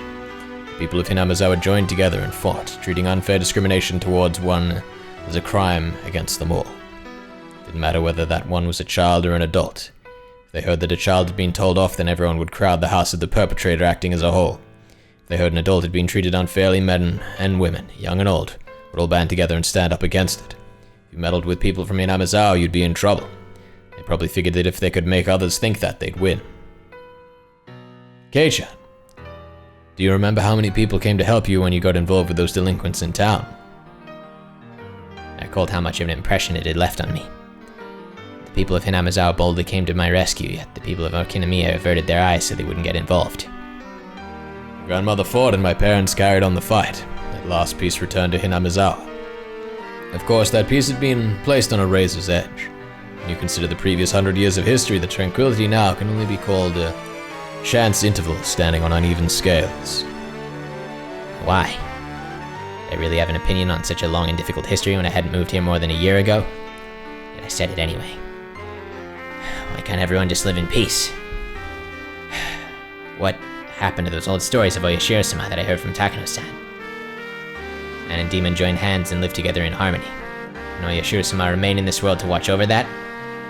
It's a fairy tale. I mean, and even if those people and demons were real, then Oyashiro-sama who mediated between them wasn't. Is that why Oyashiro-sama's curse happens? A cool gust of wind blows in from outside, fluttering Mion's long, beautifully clear hair. We're bringing it back. We're bringing back the bad guy motif. Yep. Mion kept a refreshing smile without answering, and it didn't even change her expression, but even that became a silent answer. So that Hinamizawa village might once more be like Onigafuchi village. So that we may again be a sacred existence worthy of worship. That was the earnest wish of our ancestors in Onigafuchi, and the mission of those who inherit the demon in the Sonozaki main family. Those who inherit the demon? For generations, the Sonozaki family has had a custom of including the character for demon in the leaders' names. If you write out my name on your hand, it should appear plain as day. I traced out the word Mion on the palm of my hand. Oh, she's right. The character for demon is in there. He actually did it. God damn it, Keiichi. haven't we been over this? Yeah, in one of the scrapbooks. Oh yeah, I was in the scrapbook. It's a tip. Right. You gotta put it in the main game. That's right. So we understand. Not only in my name either. The demon is engraved on my body as well. Oh boy, speaking of that. When she said that, she quietly rose and began to lay her hand on her clothing. It's okay, Mi-chan. You don't need to show us. It's okay? official, it's Shion. It's Shion. What makes you say that? Listen, if he's not showing it, it's not there. Let's be real. Sure. If you think so. I think they're just being polite to their friend. Nah, mate. Okay, sure. Nah, Ryuka, she's done this on purpose. This motherfucker. Ah, man. She seemed pretty, ready to show it. With just that exchange, I guess what she meant. Most likely. Somewhere in her body. There's a permanent seal, such as a tattoo or marking, that proves she inherited the demon. Mion didn't sit back down. She smoothly opened the paper door onto the porch. A refreshing breeze began to cleanse the damp air filling the room. I swear we just had wind blow through the room seconds ago. There are contradictions on contradictions here. Mion quietly gazed out at the wide yard for quite a while. On her shoulders was something I could never imagine the normal Mion carrying. It was the heavy, truly heavy history of Hinamizawa. No, of Onigafuchi, weighing down on them. What kind of words could I possibly say to a Mion like that? And I wasn't saying anything to her either. Only the voices of the cicadas drowned out the silence. At last, after a long period of nothing, Mion murmured. Serial incidents happening over the past 5 years. I was directly related to some of them, and indirectly to others. Some were not the Sonozaki family, but were rather related to the others, the Kimiyoshi family and the Furude family. I think I was at the center of all of them. She said it all without turning around, with her back to us. At some point, her tone of voice had gone back to being the Mion we knew. I have faith in what I've done, and I don't feel any guilt. If I did, perhaps it would be that I will have to leave the stage before the heir is decided. If I am caught and tried in a court of law, and I suppose that's how it works nowadays. Being able to retire with Hinamizawa at the most peaceful it's been in 100 years would be the happiest thing that's happened to any of the Sonozaki leaders of the past generations. And leaned a shoulder against the paper door, and then slid down it and flopped to the ground. It was an act of such resignation that just seeing it made me hurt inside. Numerous terrible crimes Mion had been a part of suddenly began to fade from my mind. Hey Mion, I don't care what happens after this. Can you just try to struggle as much as you can? Try to run away? As soon as I began to think that way, Rena's ringing voice filled the room. But Rika-chan and Sadako-chan, you killed them, didn't you, Mi-chan? Sharp points of her words stabbed into my chest despite not being directed at me. I'm not saying that it's okay if you killed other people. Regardless, Mi-chan, you killed Rika-chan and Sadako-chan. Rena's words were more biting than any I've ever heard. Even now, we all knew the heavy history pressing down on Mion's shoulders. She had criticized her for killing our friends. Just as I bear the duty of the Sonozaki family, Rika-chan bore the duty of the Furude family. My duty was to protect the ritual storehouse. My chest tightened. I learned around last year that Rika-chan had said something about it. The bars on the storehouse door were too heavy for her. She wanted to change them to a simpler lock and key. Even the priest before her had complained about it being heavy. He was very aware of how hard it was for Rika-chan. Wait. Hold on. Wait, who's speaking? Who is? I will make sure to guard it. Wait, is this Rika or Is this the priest Keiichi before quoting her? his inner thoughts from before? I'm not sure. Because the thing is if this is Rika, this is like meta as fuck right now, but I don't know why. I think that because the background's gone all black, I think this is like a flashback to Rika wanting to change the lock, Take right? it as Rika. Because she says something about it. Yeah, okay, let's go. I will make sure to guard it, so I want you to replace the lock with something lighter. Okay. Wait, who is this? Who is this Sonozaki family is leader? Rika speak? Well, I mean that's Mion, but is Rika speaking? No, I think this must be Shion? or whoever, like... Was that a giveaway, Ben? Did you just give something away? What? Oh, God, I just said the wrong word, didn't I? Sorry. You did. Mion. It was just a Freudian slip. Whatever, whoever it is. I don't fucking know anymore. I don't think Ben does. Nah. I don't know, I'm just confused as to who's talking right now. I replied on behalf of the Sonozaki family leader. So on behalf of Oreo, I guess this is Mion talking. I guess. Ever since the string of freak death incidents, there seem to be people who are insolent towards Oyashiro-sama. So you shouldn't replace the lock with a simpler one. What is happening? I don't know. That said, the leader of the Kimiyoshi family, old man Kimiyoshi, he... Yeah, so it is Mion talking to Rika. It's just a weird flashback thing. I guess. But this is Kimiyoshi now, speaking to Rika in a flashback. This oh is, my this is God. This is heck as heck. This is great. Just keep going. I'm just gonna do it in my voice. Is your voice? Yeah. Sure, let's keep going. If it's that difficult for you, Rika-chan, then I think it's okay to replace the lock, he said. The very fact it was locked with a key was an indication of it being somewhere you mustn't enter. There's nobody bad enough to break through it to go inside, he said. Even if we were alike as leaders, I couldn't find it in me to argue with old man Kimiyoshi, since I owed him so much. Yeah, it's Mion, just like hanging out and telling about her past adventures with Kimiyoshi and Riko. In the end, we decided to change out the lock on the storehouse and switch to a really cheap and light padlock. Old man, is this really alright? Nana says that if possible, we should keep the lock the same. It'll be alright. Don't quite to worry what. If something happens, this old man will take all the responsibility. Interesting that Mion seems to have gotten that from Kimiyoshi, this is suggesting. Do you promise? You mean that you'll take responsibility as the leader of the Kimiyoshi family, right? You should be well aware of how sacred things inside really are. It's okay. There aren't any bad cats in Hinamizawa who would open the lock and break in. I've never heard Rika repeat himself. Meow meow. Wait, that must... Rika! That's gotta be Rika! What?! I've had it with this scene. This is so ridiculous. So that was Rika at the end there, just like jumping on meow meow. There aren't any bad cats. Good on her. Sobs escaped from my mouth. Something hot and wet dripped down in spades and fell onto the tatami mat. We had already heard of the thieves entering the ritual storehouse during the Watanagashi festival. There were 4 of them. We decided to act within the day. At the same time, we needed to demand that the ones who allowed the thieves to break in, Rika-chan of the Furude family and old man Kimiyoshi, take responsibility. My tears dripped and dropped. Dripped and dropped. Till just now I had decided that it was Mion's fault. She killed Rika-chan and the others.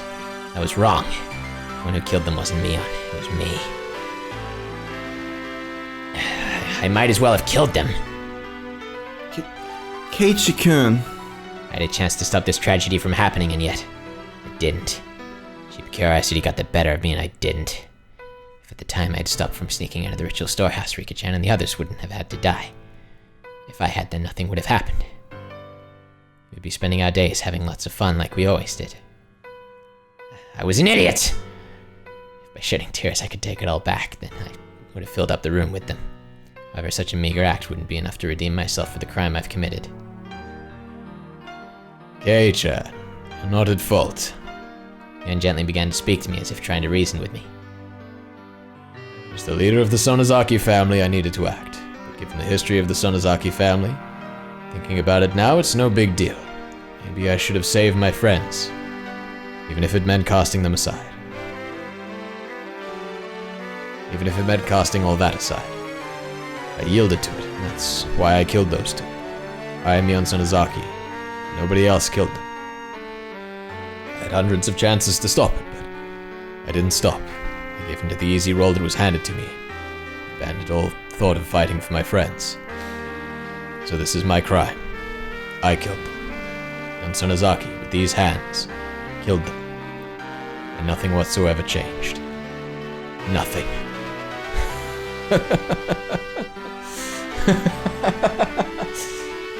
Masochistic laughter was sad. Especially because Mion boasted in club that she would turn the tables on whatever predicaments presented themselves. It was so painful. Still, Mi-chan, you saved one person of your own volition. Nope, I don't believe it. Huh? As I looked at her surprised, Rena stuck her finger right at my forehead. You left Keiichi-kun alive. Here it comes. As strong as you are, Mi-chan, it would have been no trouble for you, but Here it comes. you didn't kill him. Here we go. Then she whips out a pistol. That's right. Mion was so cunning that nobody could stand up to her, even in our club if she had seriously tried to kill me. Would have been dealt with on the very first night. So many people had been sacrificed, but I was always left out in the cold. When did I first realize it? Even though people were disappearing one after another. For some reason, I had this vague belief that only I would be left alive. Why didn't I kill him? As a demon, I can't even begin to guess. Maybe Mion had some reason she didn't want to kill you. What is that supposed to mean? Shh. Mion put a finger to her lips. What? To say that Rena didn't need to talk. Yeah, good thing she didn't talk. Taking God a damn it, fucking where point did she for point that. for that? I'm missing all these Rena lines, and I don't even know. Take it anyway, and we'll still have the point. What is that supposed to mean? Yeah, that felt good. Is Uishi waiting outside? Yeah, he is, motherfucker. Yeah. Any way out? No, they said they have the place surrounded. Here it comes. It seemed like they called a lot of cars over the radio. Here we go. I think they have your entire property surrounded. So excited. Uh-huh. Mion fell silent, and his merciless words felt cruel, but they weren't meant to be. Maybe they were trying to lessen her good friend's pain, if only by a little. Maybe they were considerate, like she was trying to help.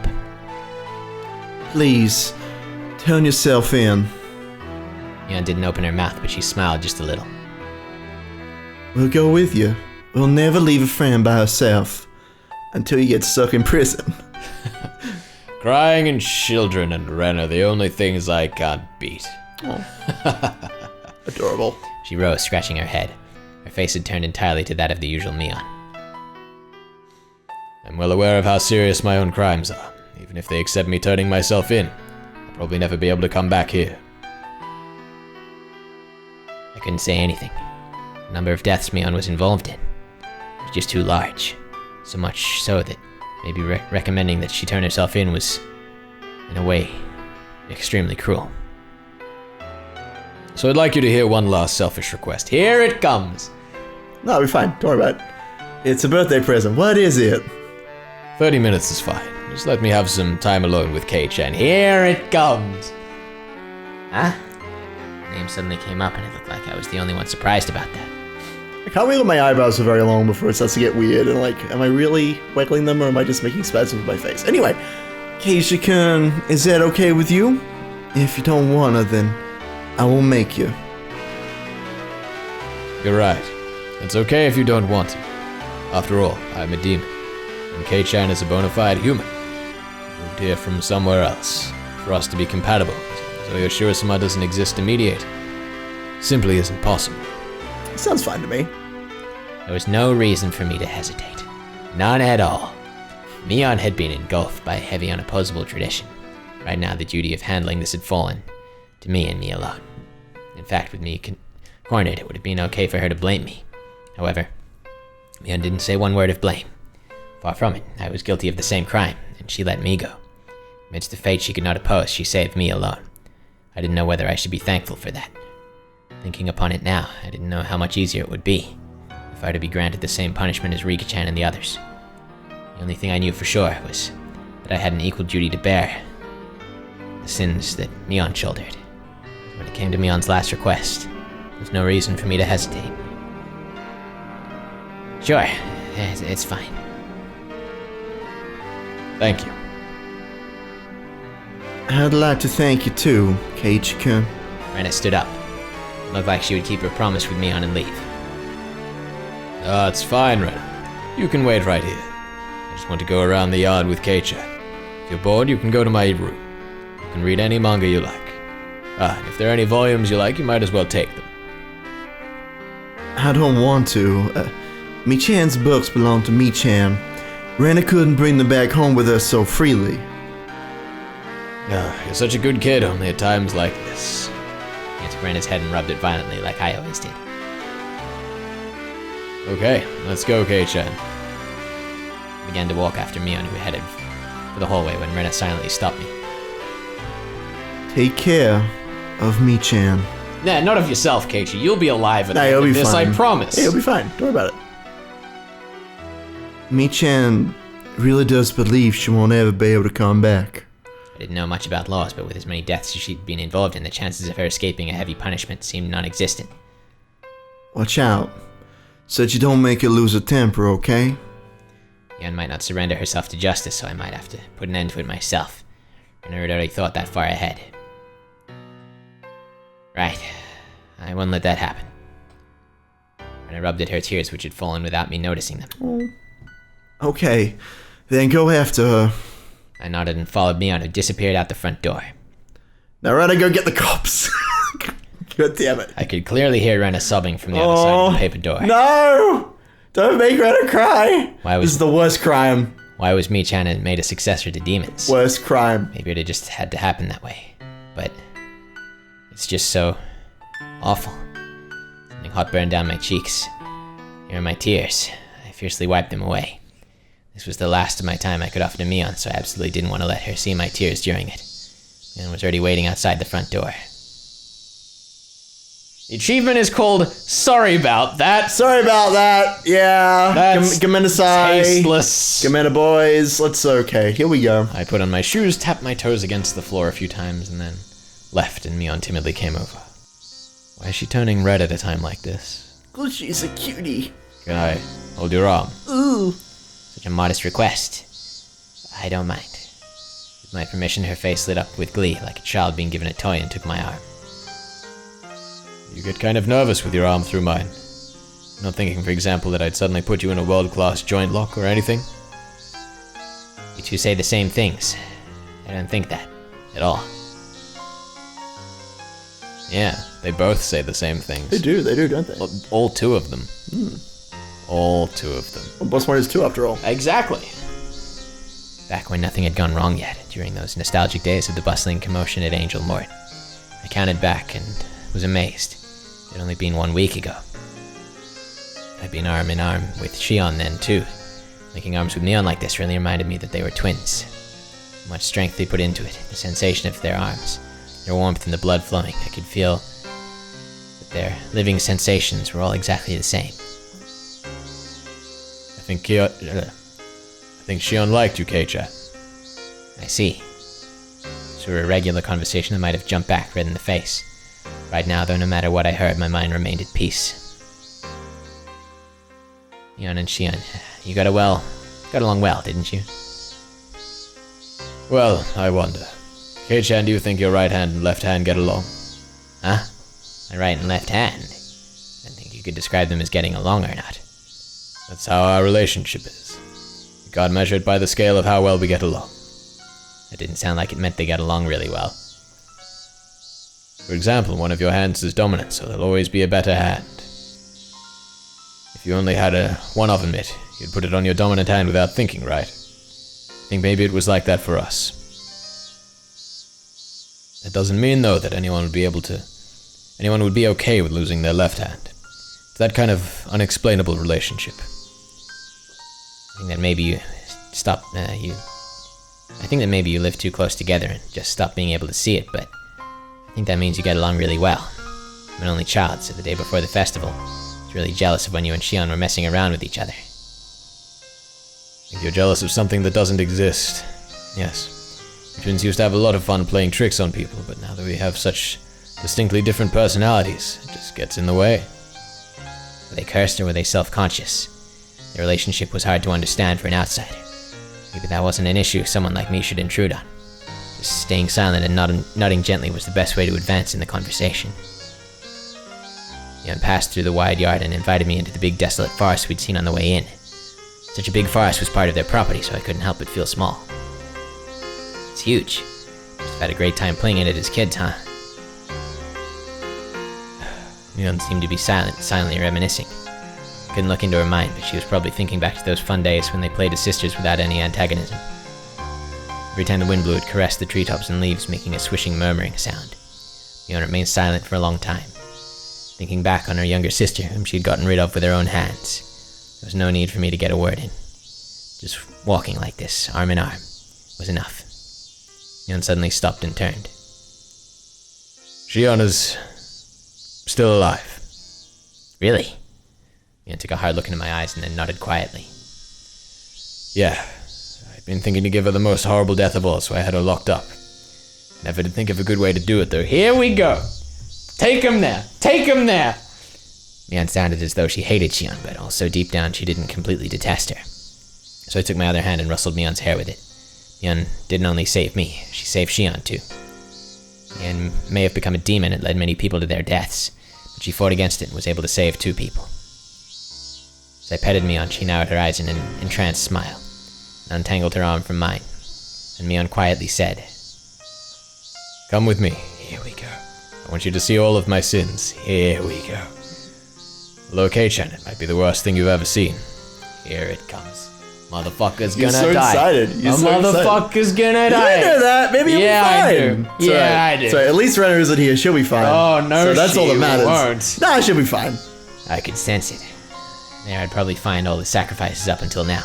Looking at them would mean accepting Rika-chan and Sadako's deaths, as well as accepting that my best friend had done it. As long as baby girl Rena-chan still lives, that's all I need. It's already happened and it's in the past. You can choose... Ah, shit. Oh no! You fucked up. I have. It's okay. You can blame me.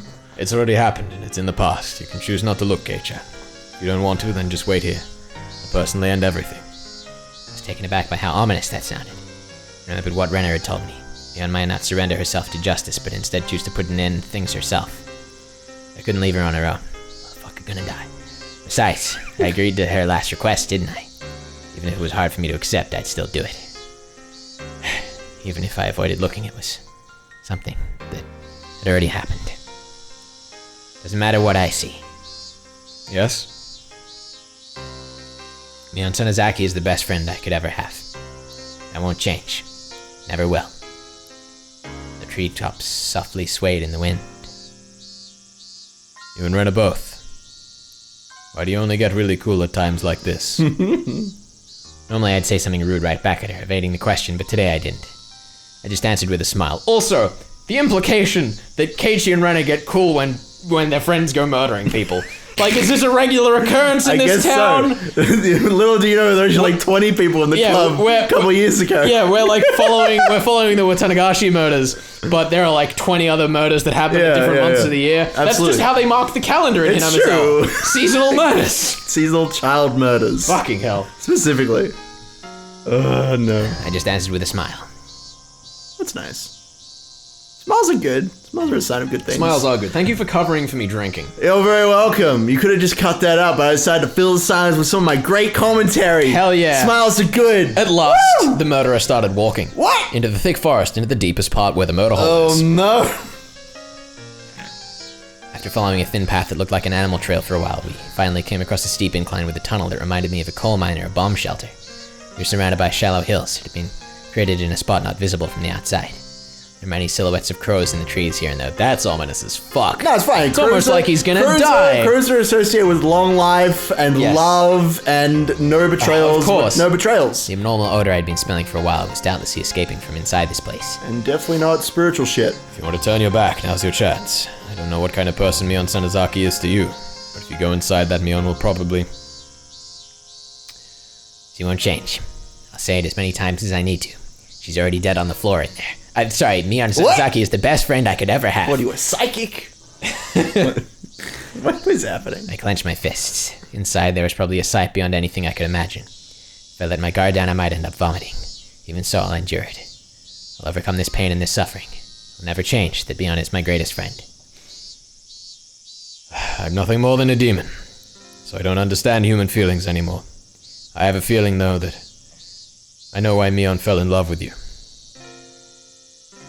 It's so wonderfully written. Don't say that like it's not related to you. You're Mion.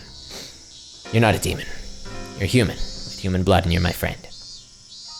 Mion made a gesture like she was wiping tears from her eyes and then placed a hand on the big door of the tunnel entrance. Here we go. The lock on it was dauntingly strong-looking. It seemed to demand the appropriate resolution for whoever would enter, just like the ritual storehouse. When the double doors opened, a stifling, rotten air and a bunch of winged insects came rushing out. Oh, what were they? What kind of insects? I wonder. Ah! I remember accidentally killing a hermit crab a long time ago by leaving its tank out in the porch. and how intense the odor it left was. Oh boy. If that was the smell of a corpse, then that's certainly what this smelled like. Inside it was pitch black, but Mion flicked a switch that turned on a light bulb, illuminating the interior. The path turned into a series of intricate wooden tunnels. We passed spaces that looked like they were for storage. We passed places that looked like someone had lived there. All this indicated it had been used as a bomb shelter and stockpile during the war. It didn't give an impression of a dugout bomb shelter that had just been left there. There was a sense of dignity, as though this were a second Sonozaki house constructed underground. Despite being in pitch darkness below the ground, the voices of the cicadas were entering through an air hole somewhere, giving it a very mysterious feel. Would you say we are going through some kind of passage that is secret? Yes, I did raise this earlier, didn't I? You did. I did. You said there's probably a secret passage under the Sonozaki house. I'm so proud of myself. Which, well done. So proud well of done. myself. Round of applause. Oh. Congratulations. I'd like to thank my mom and my dad and Ben and all of you for being here to witness my moment of glory. And now it's time to see Keiichi die. No, he'll be fine. Don't worry. I'm sure he won't die anywhere. You saw what was in the ritual storehouse, right? Piles of torture instruments. All of them were created to uphold the strict religious laws of Onigafuchi village. Oh. Their tools used to kill those who broke the laws in terrible ways as a warning to others. Ooh. Oh wait, there wasn't a. I thought that the first line was ended, but no, it's all the same person. This was all Shion. I'll fucking give you 3 points, Rikushi. You know what? Give me points. That was a long time ago.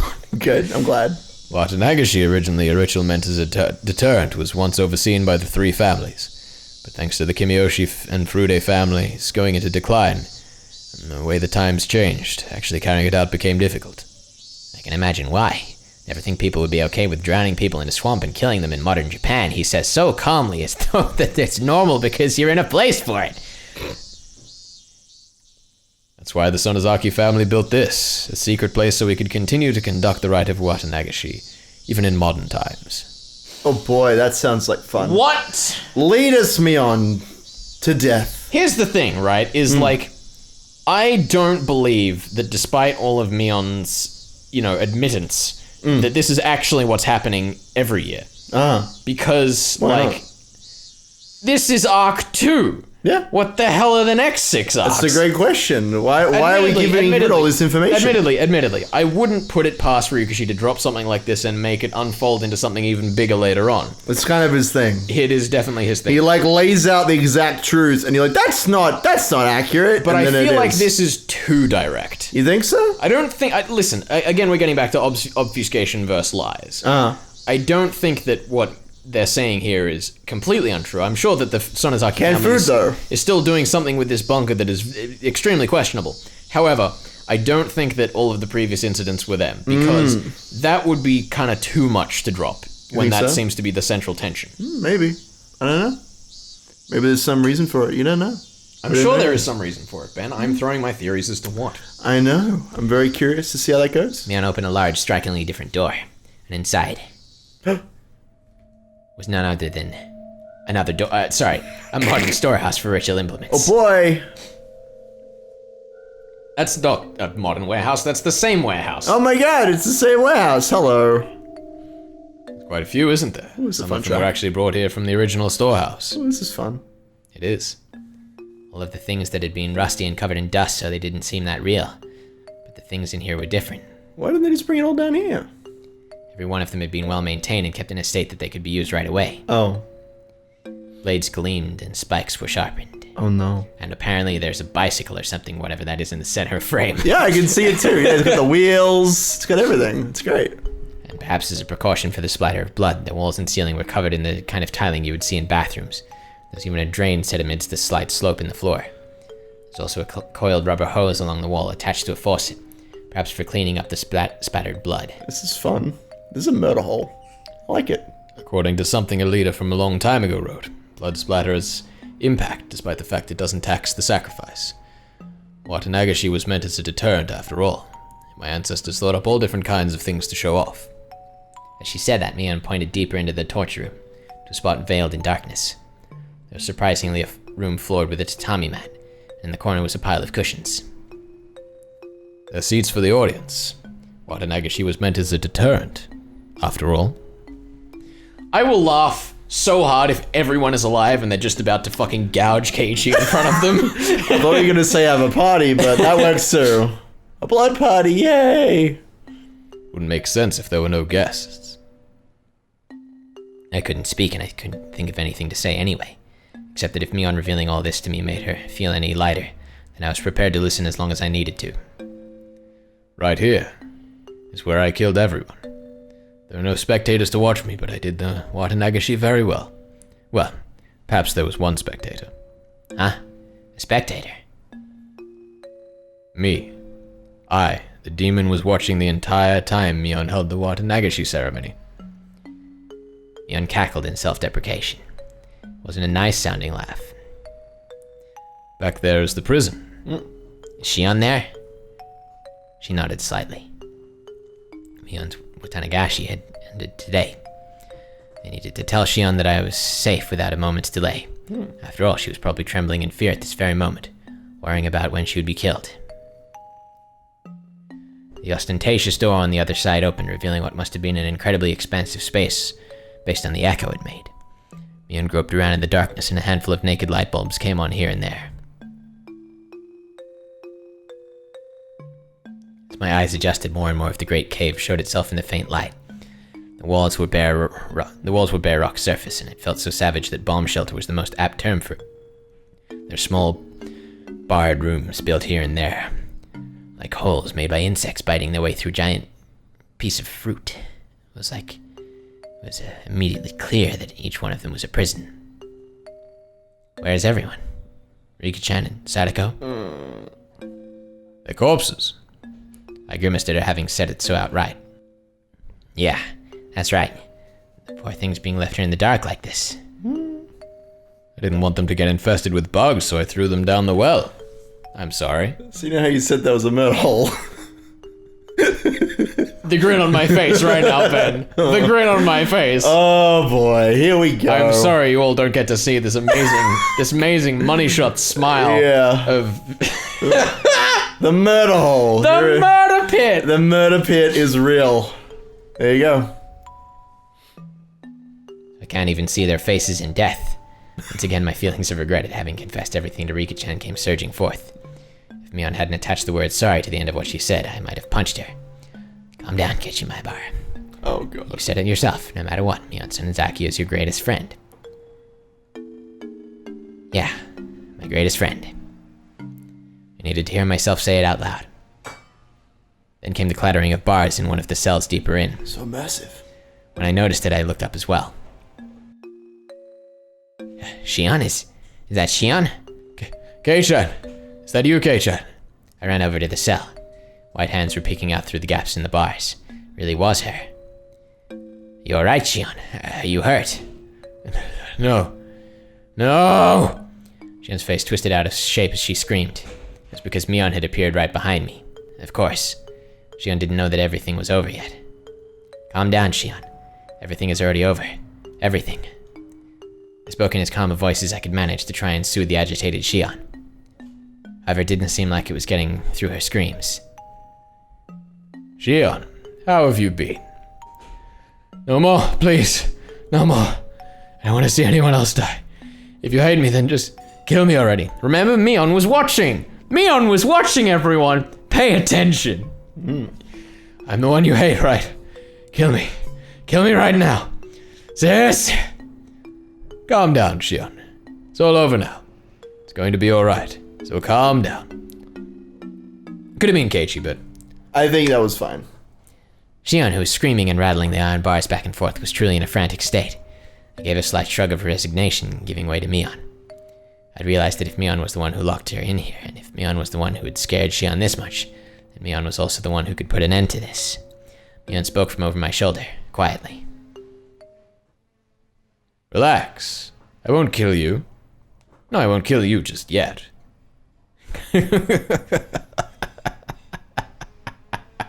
She burst into a bizarre laugh, as if trying to make Shion's madness even worse. Shion broke out into a fierce shiver, brought on by that laugh, and rattled the iron bars as she wailed.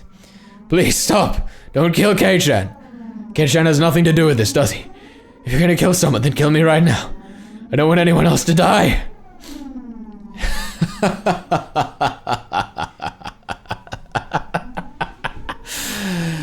If you want to die then that badly then after I've killed this man, I'll take my time making mincemeat out of you.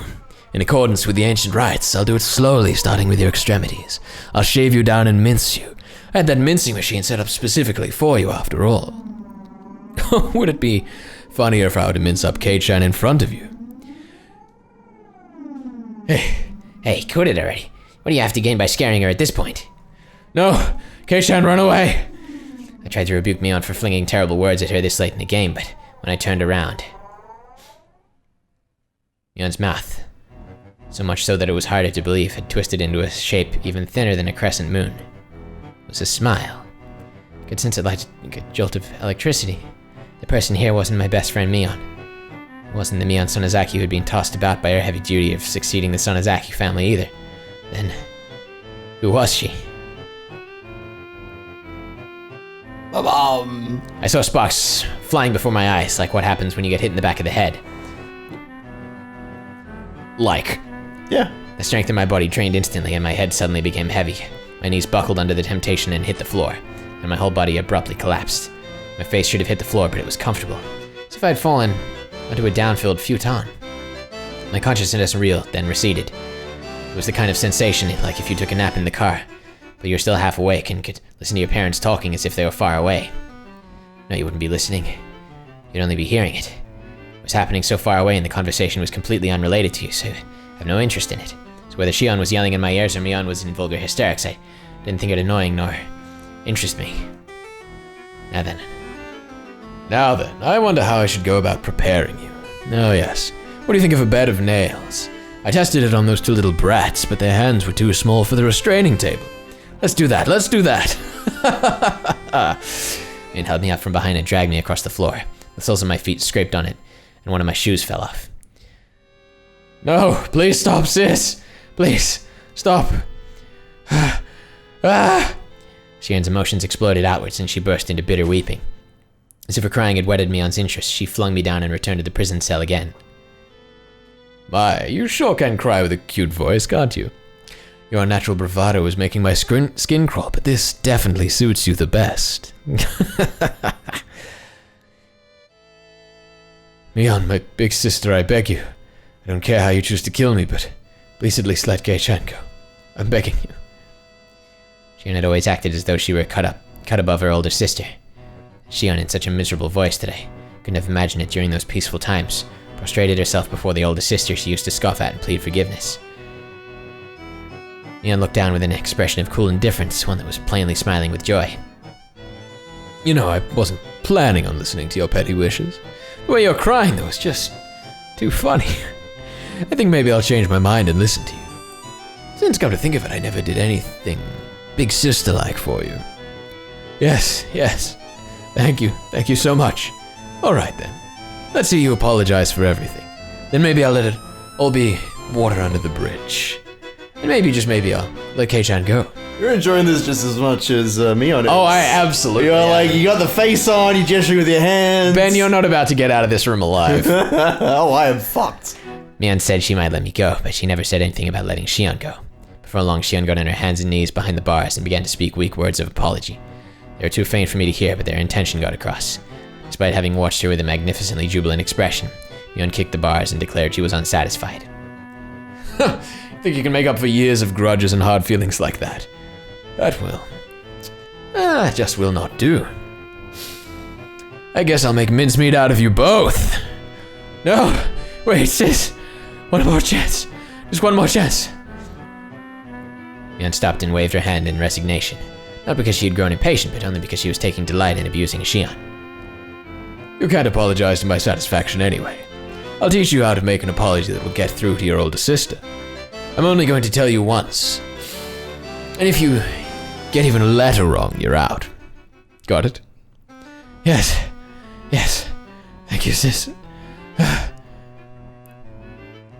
Shion's miserable voice cried out, having become utterly hoarse. The sensation tearing through my chest returned, little at a time.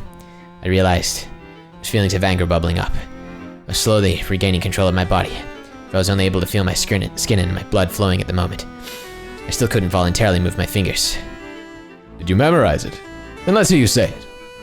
Sincerely and faithfully, from beginning to end, with all your heart. If you can do it properly, then I'll only kill you. Yes. Thank you so much. Something was strange. Something was strange? Keiichi. Keiichi. Things were starting to get a little bit weird. Look at the time, It's Keiichi. strange o'clock. It's a little Mickey Mouse watch and spinning its hands. Until just a few moments ago, I was sure this had been Mion, but at some point, she'd become something else. Mion I knew well would never do something so nasty, like enjoying trampling over someone's dignity like this. Yes, the character that we know who's been trampling over people's dignity by bamboozling them in this story. Not in this room. Name doesn't begin with S. I don't know, man. It's not Keiichi.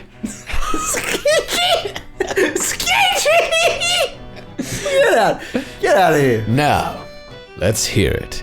Your big sister's listening closely.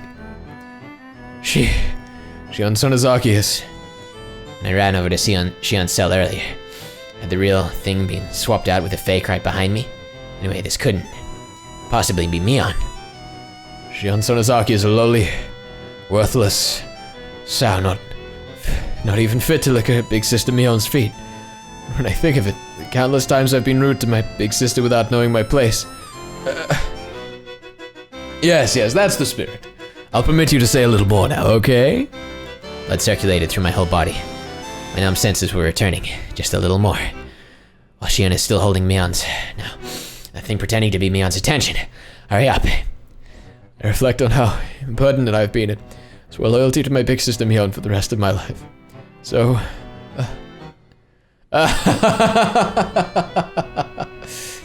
Mion's burst of laughter echoed throughout the big cave, growing into a terrifying level. That was not the laugh of someone who was alive in this world. It was none other than the laugh of a demon from the bowels of the earth. She laughed from her stomach until she grew tired of it, and stopped smiling suddenly as if snipping a wire. Alright already. That was funny enough for me. I didn't think you'd throw away that much of your pride. That was plenty enjoyable. Mion began to drag me again after I finally got the feeling in my body back and pulled me towards the torture chamber. Sis, only kill me. Please forgive him. Oh, don't worry, alright? I'll be sure to kill you real good. After letting you get an earful of Keiichi's screams, that is. No! After dragging me to the torture chamber, she skillfully strapped me into the restraining table. Before I knew it, I was sprawled out and bound. She forced open my hand with which I couldn't even make a satisfying fist, and tightly restrained each one of my fingers. She fastened only my hands and my fingers that tightly with hinges and locked them into place. Sis, don't kill him. Sis! The door to the big cave of the jails had been left open, so I could hear Shion's cries of mortification the entire time. Can you hear it, Shion? Going to get started now. Please enjoy Kei-chan's young screams. Give it a fucking rest. The feeling in my body returned, and the first action I took was to tell off that thing that looked like Mion. Oh, we could last, are we? I lied before, you know. About having wanted to give Shion the most miserable death of all, but locking her up because I hadn't thought of a good way yet. That was a lie. Mion brought over something like a toolbox. From inside it, she removed a large metal hammer. Next to that, she began to line up what looked like long, strangely shaped nails, whose ends had been turned into hooks like the kind you'd see on a harpoon. I'll let her hear the screams of all those people that died because of her, and after they've soaked into her very soul, then I'll kill her. I've got pretty good taste, huh? Who are you? Huh? I'm Mion Sonozaki. Is the fear driven you crazy? No, you're not. There's no way you could be Mion Sonozaki. Mion snorted and continued her preparations for the horrifying torture. I see. Then if I'm not Mion, who am I? A demon. You're not Mion. Mion was just here. Give her back. Kei-chan, is your brain really doing okay? Not going crazy with fear. Don't touch me, you damn demon. Give her back. Give Mion back. My best friend, give Mion back. Mion stood there for a few moments with her jaw hanging open, not having expected me to say that. I myself knew that I was about to go insane. I knew it was nonsense to demand Mion's return when she was right in front of me. But, this person in front of me couldn't possibly have been Mion. There's no way I could accept that. So this is what I thought. Mion really had been possessed by a demon and was controlling Mion as if it were a separate personality. Mion was just a victim being manipulated by it. The evil one was really this thing. It all had to be the doing of this demon possessing her.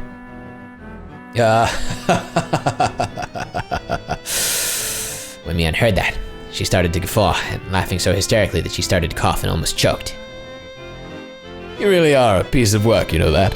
In this very moment, Mion Sonozaki is trying to kill you, and you're trying to reject me. I never knew there was such a funny person in all the world. If you want to laugh, do it all you want. No matter what you say, though, I won't accept that you're Mion. Give her back. Away with you, demon. Kei-chan, are you trying to kill me by drowning me in my own tears? No matter what, I wouldn't lose to that laughter of hers. I shouted loudly. Shouted from the bottom of my heart so that the real Mion trapped inside the Mion I saw in front of me would be able to hear. Lengthy pause. Suspense. Dramatic suspense. You can do it, Mion. Don't lose to this piece of shit demon. Fighter! You're strong. Show me how strong you are. Yeah. Tears welled up and flooded down her face. Her hands were busy with the restraints, so she couldn't even wipe them. She just let them flow. I love that this is paralleling when Keiichi woke up at the end of a last arc and he's like, why am I crying? What's going on? Yeah. Please, Mion. Mion, where did you lose to a demon like this? You're not that weak, are you? Don't lose. Fight. Fight. Mion, desperately enduring her laughter, pressed one of the long nails to the tip of my left pinky. In her left hand was the hammer. At her side were dozens more nails. I could tell what she was about to do, though I wish I couldn't. Even so, I couldn't afford to be scared. That was why I shouted. Oh, my sides hurt like they're about to split. Is that all? I'm gonna get started now. Be sure to give her some good screams. Not only am I torturing you, Kei-chan, but I'm torturing Shion as well. Why would you? Mion! And I wept. Only sobs came out. They weren't an acceptance of the torture about to be performed, however. They were tears of regret that Mion had lost to the demon. Yet a small change did occur in the Mion in front of me. Her heightened excitement was draining little by little. By the time I'd realized it, the one in front of me had returned to being Mion. Kei-chan, this may not be something pleasant to take to the grave with you. You really seem to want to know, so I'll tell you just one thing. I didn't know if this was Mion, or just a display of momentary humanity the demon had recovered. A long time before the demon came to live inside me. It was gnawing at my heart, trying to spur me to violence, but I suppressed it with my reason. That settled the demon down, and I got to thinking it had gone away somewhere. As it turned out, I was wrong. It hadn't left me. It had just gone to sleep. I had noticed there were tears forming in her eyes. The demon woke up again due to a certain small opportunity. What do you think that opportunity was? There was a sad and yet reproachful light in Mion's eyes. Do you understand? I don't. I don't know what gave the demon the chance to beat Mion. This might be strange for me, a demon, to say, but you're the reason that everything got so messed up. The tears welling up in her eyes spilled downwards all of a sudden. At the time, if you had given me that doll, you got without hesitating. Maybe everything wouldn't have gotten so twisted. That doll I got. That doll that I got when we had our club meeting at the toy store on that Sunday. You probably can't understand. I wouldn't expect you to, but you see, all sorts of things started falling over like dominoes after that. And soon it was too much for me to control.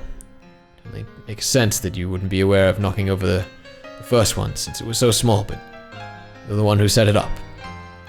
That can't... Me? If you hadn't made Mion cry, then I wouldn't have had to wake up. Is that enough? For you to die in peace? Mistake that I'd made on that day was what messed everything up.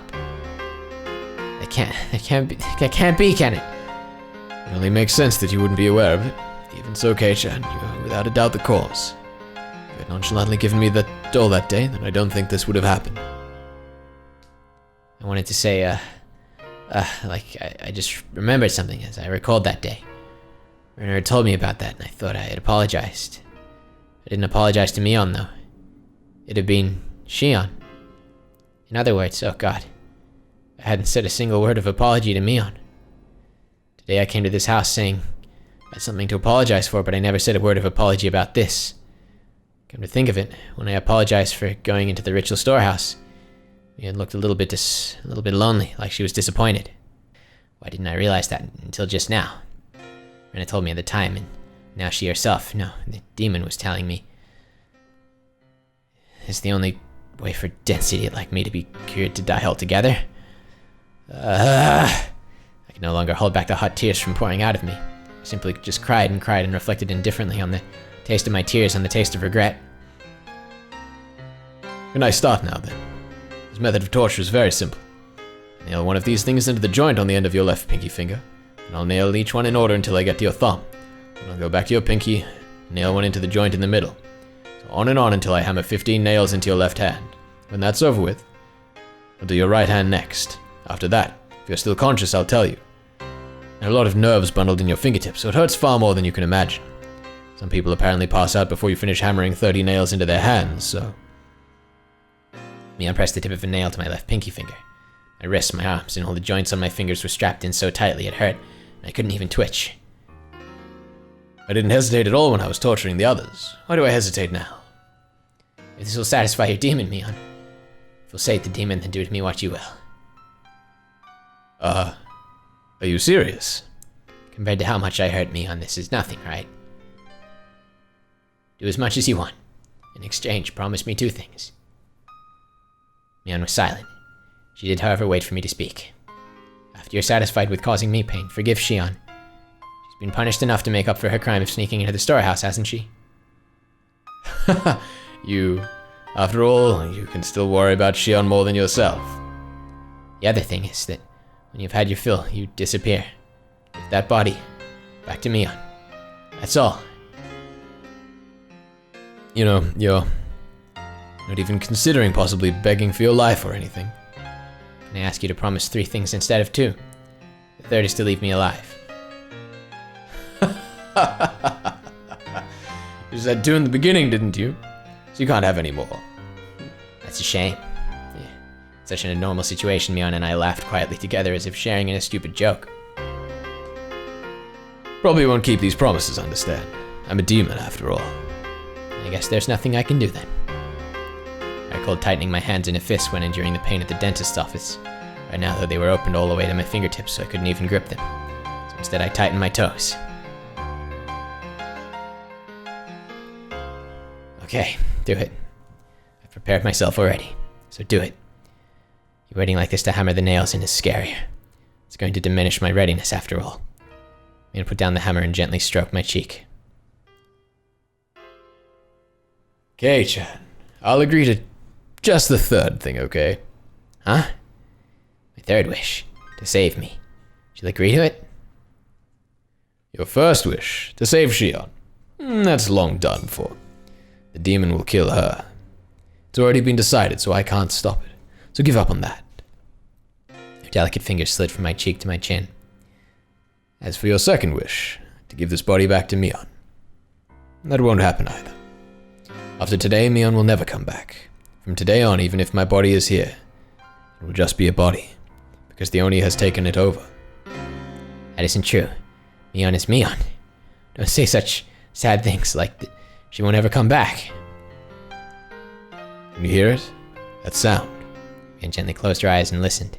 I definitely heard it as well. Slam. Loud sounds. Yeah. It was a dull noise that repeated at fixed intervals, a low noise accompanied by vibrations. A lot of people were ramming the iron doors to this underground ritual storehouse. With a battering ram. You're late, so Rena probably called Keiichi. That spaced-out girl being so quick-thinking was the one thing I didn't anticipate. I'll agree with you there. Mion grinned like she'd been outwitted and then took something that looked like an electric razor out of her pocket. When she pressed the switch, the pale blue sparks flew out with a snapping noise. Probably never seen one before, right? It's a real stun gun.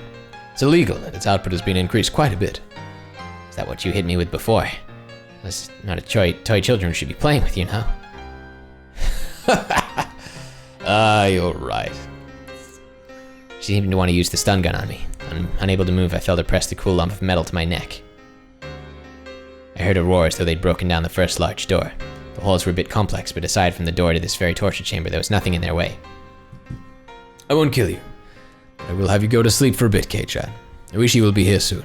This will only hurt a bit. Feeling the same shock as before, gritting my teeth wasn't going to help much, but I clenched them tightly anyway. For just as she did when she was about to hammer the nails, and she hesitated a little. I cracked open my tightly closed eyelids. I'm sorry for disgracing Mion. I made a promise before coming in here. Whatever happens, the Mion inside my heart won't change. Look, forget about that if you ever see me after today. Don't come near me. By then, it'll be the demon that inherited my corpse. What are you talking about? Just as I tried to say that, a much stronger light than before shined like a television being switched off. My consciousness went blank. Oh! Here he goes. Oh my goodness. You stunned him! Bitch. Now what? Is that the end? Do we still have more? We still have quite a bit more, actually. Oh my Achievement god. unlocked Twisted Sisters. With a blonde chick? Oh boy, alright. Oh, it's the doll, right. June 1983. Oh shit, I didn't read it! The suspect is Mion Tsunezaki, 1x years old. She's suspected to have kidnapped 5 Hinamizawa residents between June 19th and June 21st. Ario Tsunezaki, Shion Tsunezaki, Kimiyoshi Furude, and Hojo imprisoned them and killed them. Preliminary investigations of the incident were delayed at the time due to insufficient evidence, but it was resolved coincidentally and shockingly. On the morning of the 23rd, a vehicle patrolling the Tsunezaki property heard screams from inside and rushed in as an emergency measure. They secured the suspect's missing younger sister, Shion Tsunezaki, and her 2 missing classmates, Keiichi Maibara and Rena Ryugu. The suspect fled the scene. Deep in the detached basement on the Tsunezaki property, which is believed to have been used to kill those who disappeared, we discovered hair flakes of skin, blood, etc. of the other 4 missing persons, Tsunezaki, Kimiyoshi, Furude, and Hojo. We concluded that the missing persons were tortured in the torture chamber, living up to its name. However, their remains have still not been found. At one of her imprisoned classmates' advice, we continued searching the detached basement of the Tsunezaki property, which is where they were imprisoned. We still had not located them on the suspect's escape route. In addition, investigations are continuing as to her participation in the serial freak death instance of recent years, thinking it would give some clue, but no evidence that Mion Tsunezaki was involved, either directly or indirectly, was been found. Did you just click? I think I did accidentally. Fuck! I didn't even get any of that! Alright. The opinion of a local officer knowledgeable about the region is that this may have been a lynching, an internal form of punishing sacrilegious acts carried out against the police of Hinamizawa village. It's clear that these incidents are particularly rooted in this region. The Prefectural Police Department has ordered a cautious investigation. Why did they auto speed this section? It's fucked! We anticipate getting valuable clues from the missing person believed to have been imprisoned. Shion Tsunezaki, the suspect was assisted, but her mind was stricken by the grave after effects of the incident, and she has not been in the state of mind to properly answer any questions about what she knows. Psychiatrists concluded that she is in a temporary state of shock. Doesn't seem hopeful that she'll recover today either. She ain't recovering. That's what that said. Only a few days passed since that time. I mean, I have to choose Keiichi, but I need a second. I'm sorry I wasn't fast enough! It's alright. I blame you for fucking clicking on that one message. That's fair. You share at least half the blame for that. After that, I was rescued by Keiichi-san and his subordinates, whom Rena had called in. Yay, good girl! Aside from my entirely blank state of mind, I had no external injuries. The most I had was a small burn mark from where the stun gun hit me. Oh, that sucks. I'm honestly disappointed he's alive. No, it's not so bad this time. I'm devastated. There's a reason why this arc is not as horribly impactful to me as the first one. It's not so bad. As I was having a checkup in the hospital, Keiichi-san asked me all sorts of things, but I don't really remember what he asked or how I answered him. From what I heard, surprisingly, Mion still hadn't been captured. There were apparently a great many hallways and smaller rooms extending out from the depths of the prison. Oh boy. Wouldn't be strange if she had fled to one of those and hidden herself. The one fortunate aspect amidst all the misfortune was that Shion had been safely secured by the police. When I last saw Mion, she seemed like she was going to take me with her and then kill me. She probably didn't have enough time to, though, so since Keiichi-san came running in faster than she predicted, that was the only really fortunate thing to have happened. Of course, the rescued Shion, despite having no external wounds, now had a big, deep wound in her heart. Oh, poor baby. She was in a severe state of confusion when they rescued her, and apparently she bit the police officers trying to resist. From what he heard, she was seeing Mion in everyone she saw.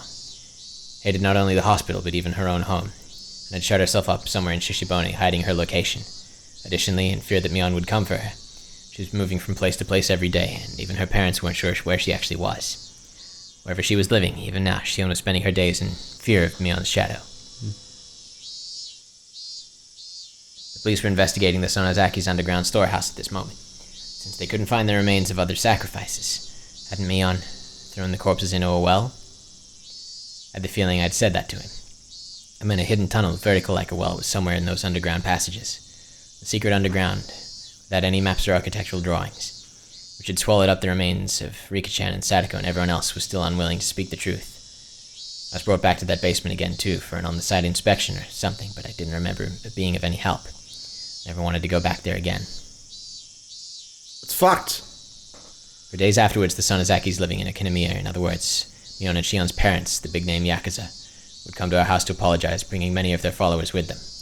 For much to my parents' refusal, they piled up many 100,000 yen bills, calling it consolation money every day. The amount of money grew each day, and after it had passed 2 million yen, they were given an envelope containing a letter. Don't know what was written in the letter. My parents talked about it by themselves for 2 whole nights, and decided to move away. See, it's not all bad. You get a bunch of money out of it, move away, it'll be all good. I see. You're moving, huh? When? End of next month. I won't even have been in Hinamizawa for half a year. I'll be lonely. I'm the only one left. Rena smiled sadly. I just said yeah. I thought it would make her even more lonely, so I changed the subject. There's something to think about. That's how I broached it. Mion hadn't actually fled. I mean demon away in the truest sense of the term. Where she went after she disappeared, that we didn't know. What was there? Where'd she disappeared to? I hope there was a hobby shop dealing in imports, the kind Mion liked. In that place she would definitely be free from the burdensome fetters of her family, and live not as Mion Sonozaki, but just as Mion, and enjoy herself.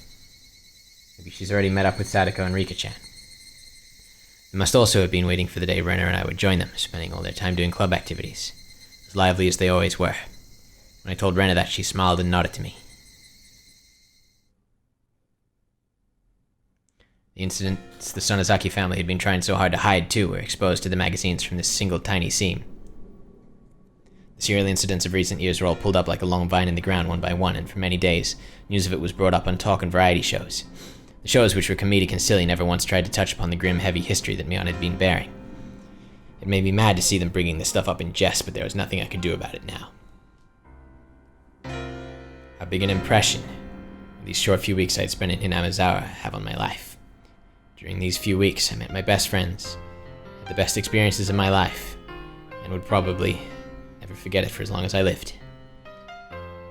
As for the distorted image of Mion that the media created, after the masses got tired of treating her like a plaything, they'd ball her up, throw her into the trash, and she would fade from their memories. As one of the few people who knew the real Mion, I must always make sure I remember her. Beyond any doubt, that will surely become my offering to her.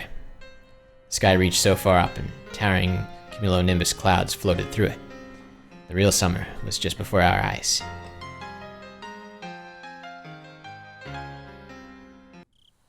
Still going. The end. Wait, no, we're still here. It's alright. This is the longest video we've ever put up. It is, I think. This is exciting. Except for maybe EP3's finale. Yeah. This is like watching the Fantastic Beasts second movie and the third movie in one sitting. Yeah, it is. Because it never ends. Yeah. They can't wrap up a goddamn story. Thank you, Ryukishi. I believe. We'll get there eventually. Even now, when 10 p.m. came around, I would expect a phone call from Shion, or Mion rather. Now that everything was over, of course, she never called me. It was precisely because she wouldn't call me that I was scared of who would call me. This time. Plus, Mion still hadn't been caught. Couldn't say for sure that everything was completely over. On the other side of that fear, though, were my prayers that Mion was safe. When I thought like that, I was able to sleep, even with such terrifying thoughts. The lights were off. Before, her attacking when the lights were off was something that scared me. However, that feeling changed to regret within 2 days. The moonlight filtering through the gap in the curtains shone onto the desk and illuminated a doll. That's right. A doll. That I should have given to Mion that day. She said it was an import from England or something. It was all the rage, didn't she? From what Shion said, the most popular among them was the ones wearing the fluffy dress. After being released from the incident, the first place I went to was that toy store. Everything was apparently sold out besides the things on the storefront displays. I was refused once they said they wouldn't sell the display products, but when I realized I was Survivor A. I was Survivor A from that incident, they immediately consented. Of course, even if I bought it, I might never have the chance to give it to her again. Even knowing that, I waited for the opportunity to give it to her. I waited like this for the opportunity with it on the desk, so I could give it to her at any time.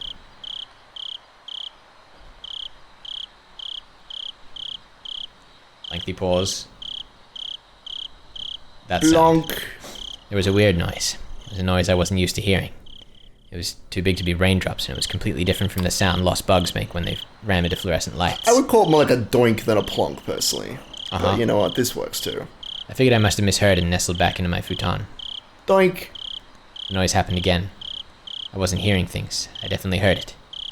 Where was it coming from? I got up and turned on the light. If there was a second, there would be a third. From where, though? I listened carefully. Doink. The window. Some sort of pebbles were colliding with my window. Much more of a doink sound. When I realized they weren't being thrown there by the wind, but rather being thrown by a person, I gave a start. Yeah. I looked at the clock. It was 2 a.m. Would it be at a time like this? I quietly peeked out front through the gap in the curtains. In the light at the gate, despite it being so late, I saw someone. I picked up a piece of gravel and threw it at this window. It hit the window and made a plonking sound. Doinking sound. Okay. Come on. Who was it? Who could it be? It's Rena-chan. I caught my breath in surprise. If my eyes weren't deceiving me, that person was... Mion. Oh shit. I threw open the window and looked at the figure again. My eyes certainly weren't deceiving me. It was Mion. It was Mion. She was alive. Mion pressed her index finger to her lips and made a shh motion so I wouldn't shout. If she hadn't, well, I was nearly about to cry out. Mion was in a very delicate position right now. Even if it was the middle of the night, I shouldn't call out her name. I waved to her, gesturing that I'd be right over, flung on my coat atop my pajamas, and flew out the door. Call the cops. Call the cops. Oh, I'll be so happy if he finally dies. I quickly hit the brakes just before going down the stairs. Although happiness was sprouting within me, I had the sad feeling that this would be our final parting. If only Oishi was here. If only. So I went back to my room again and grabbed the doll. If there was a God, I don't think I would ever have thanked him as much as today.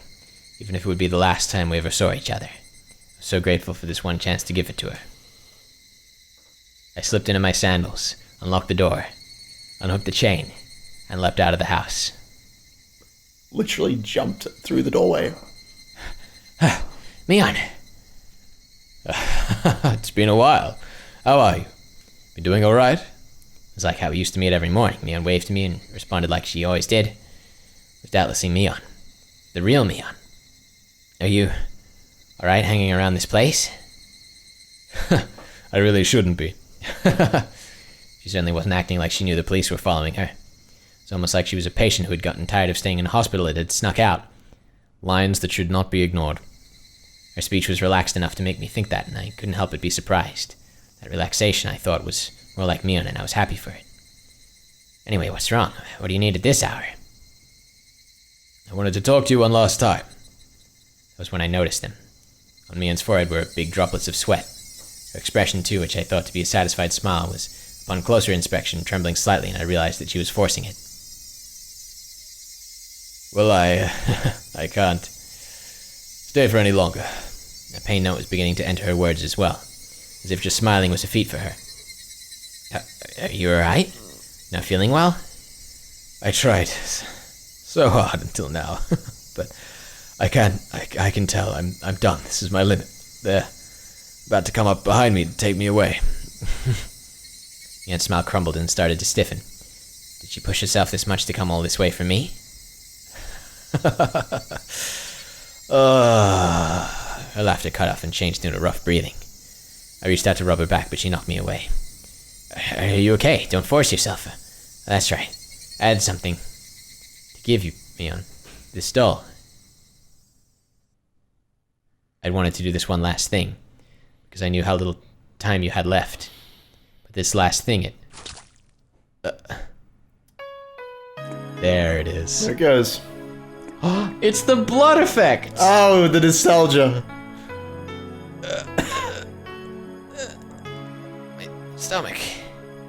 burning. Mion took a meat cleaver-like knife and stabbed me, and pushed it in tight and took it and twisted it.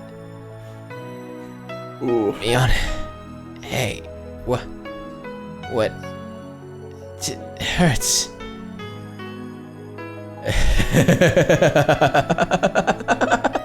I made it. I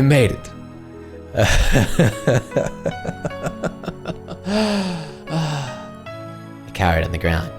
My stomach was so hot it was almost spewing fire. And watched it and then took a few steps back and cackled.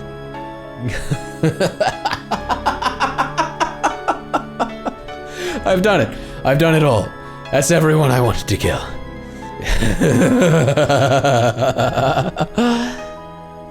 The last words Mion left me with that day came back to me. After today, Mion will never come back. Today on, even if my body is here, the body is all it will be. By then, the demon will have taken it over.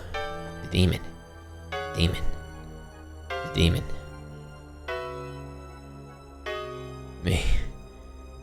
Mion. This can't... I thought we had finally been able to meet. This can't... Mion. In a pool of blood of my own design is the doll I bought for Mion. Dyed in red. So red. Mion. The good fortune of having been allowed to meet Mion once more. The misfortune of that meeting being torn apart before my eyes. Should I be grateful or curse it?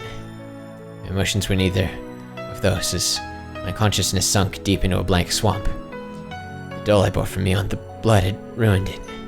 No matter how I scrubbed it had needlessly been ruined. The sad moon was so white, it looked frozen.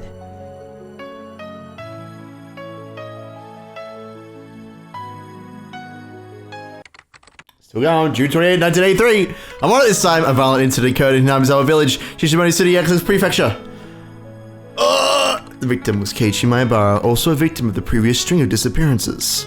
At around 2 a.m., he was stabbed in the stomach with a bladed object by the suspect of the last case, Mion and was gravely wounded. He was discovered when his parents woke up and was then transported to the clinic. He escaped death.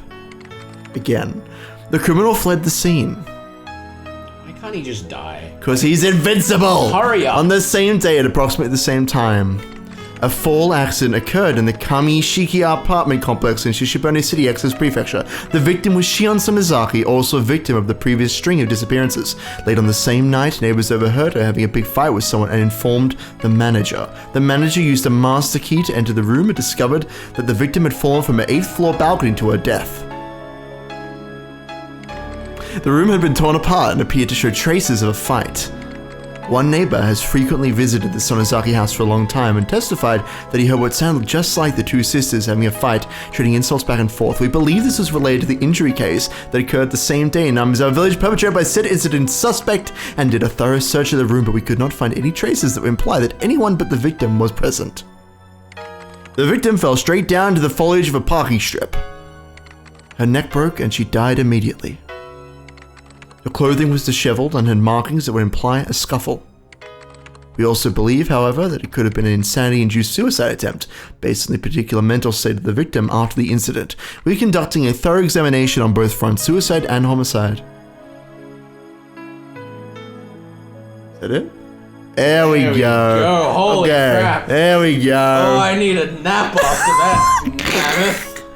Was that our longest episode ever? I think that's it. Will be. Yeah, well, all right. We'll see how it turns out in the edit, but that comfortably seems. Yeah, no, we only have like a very little bit left, I think. We could probably push the finish?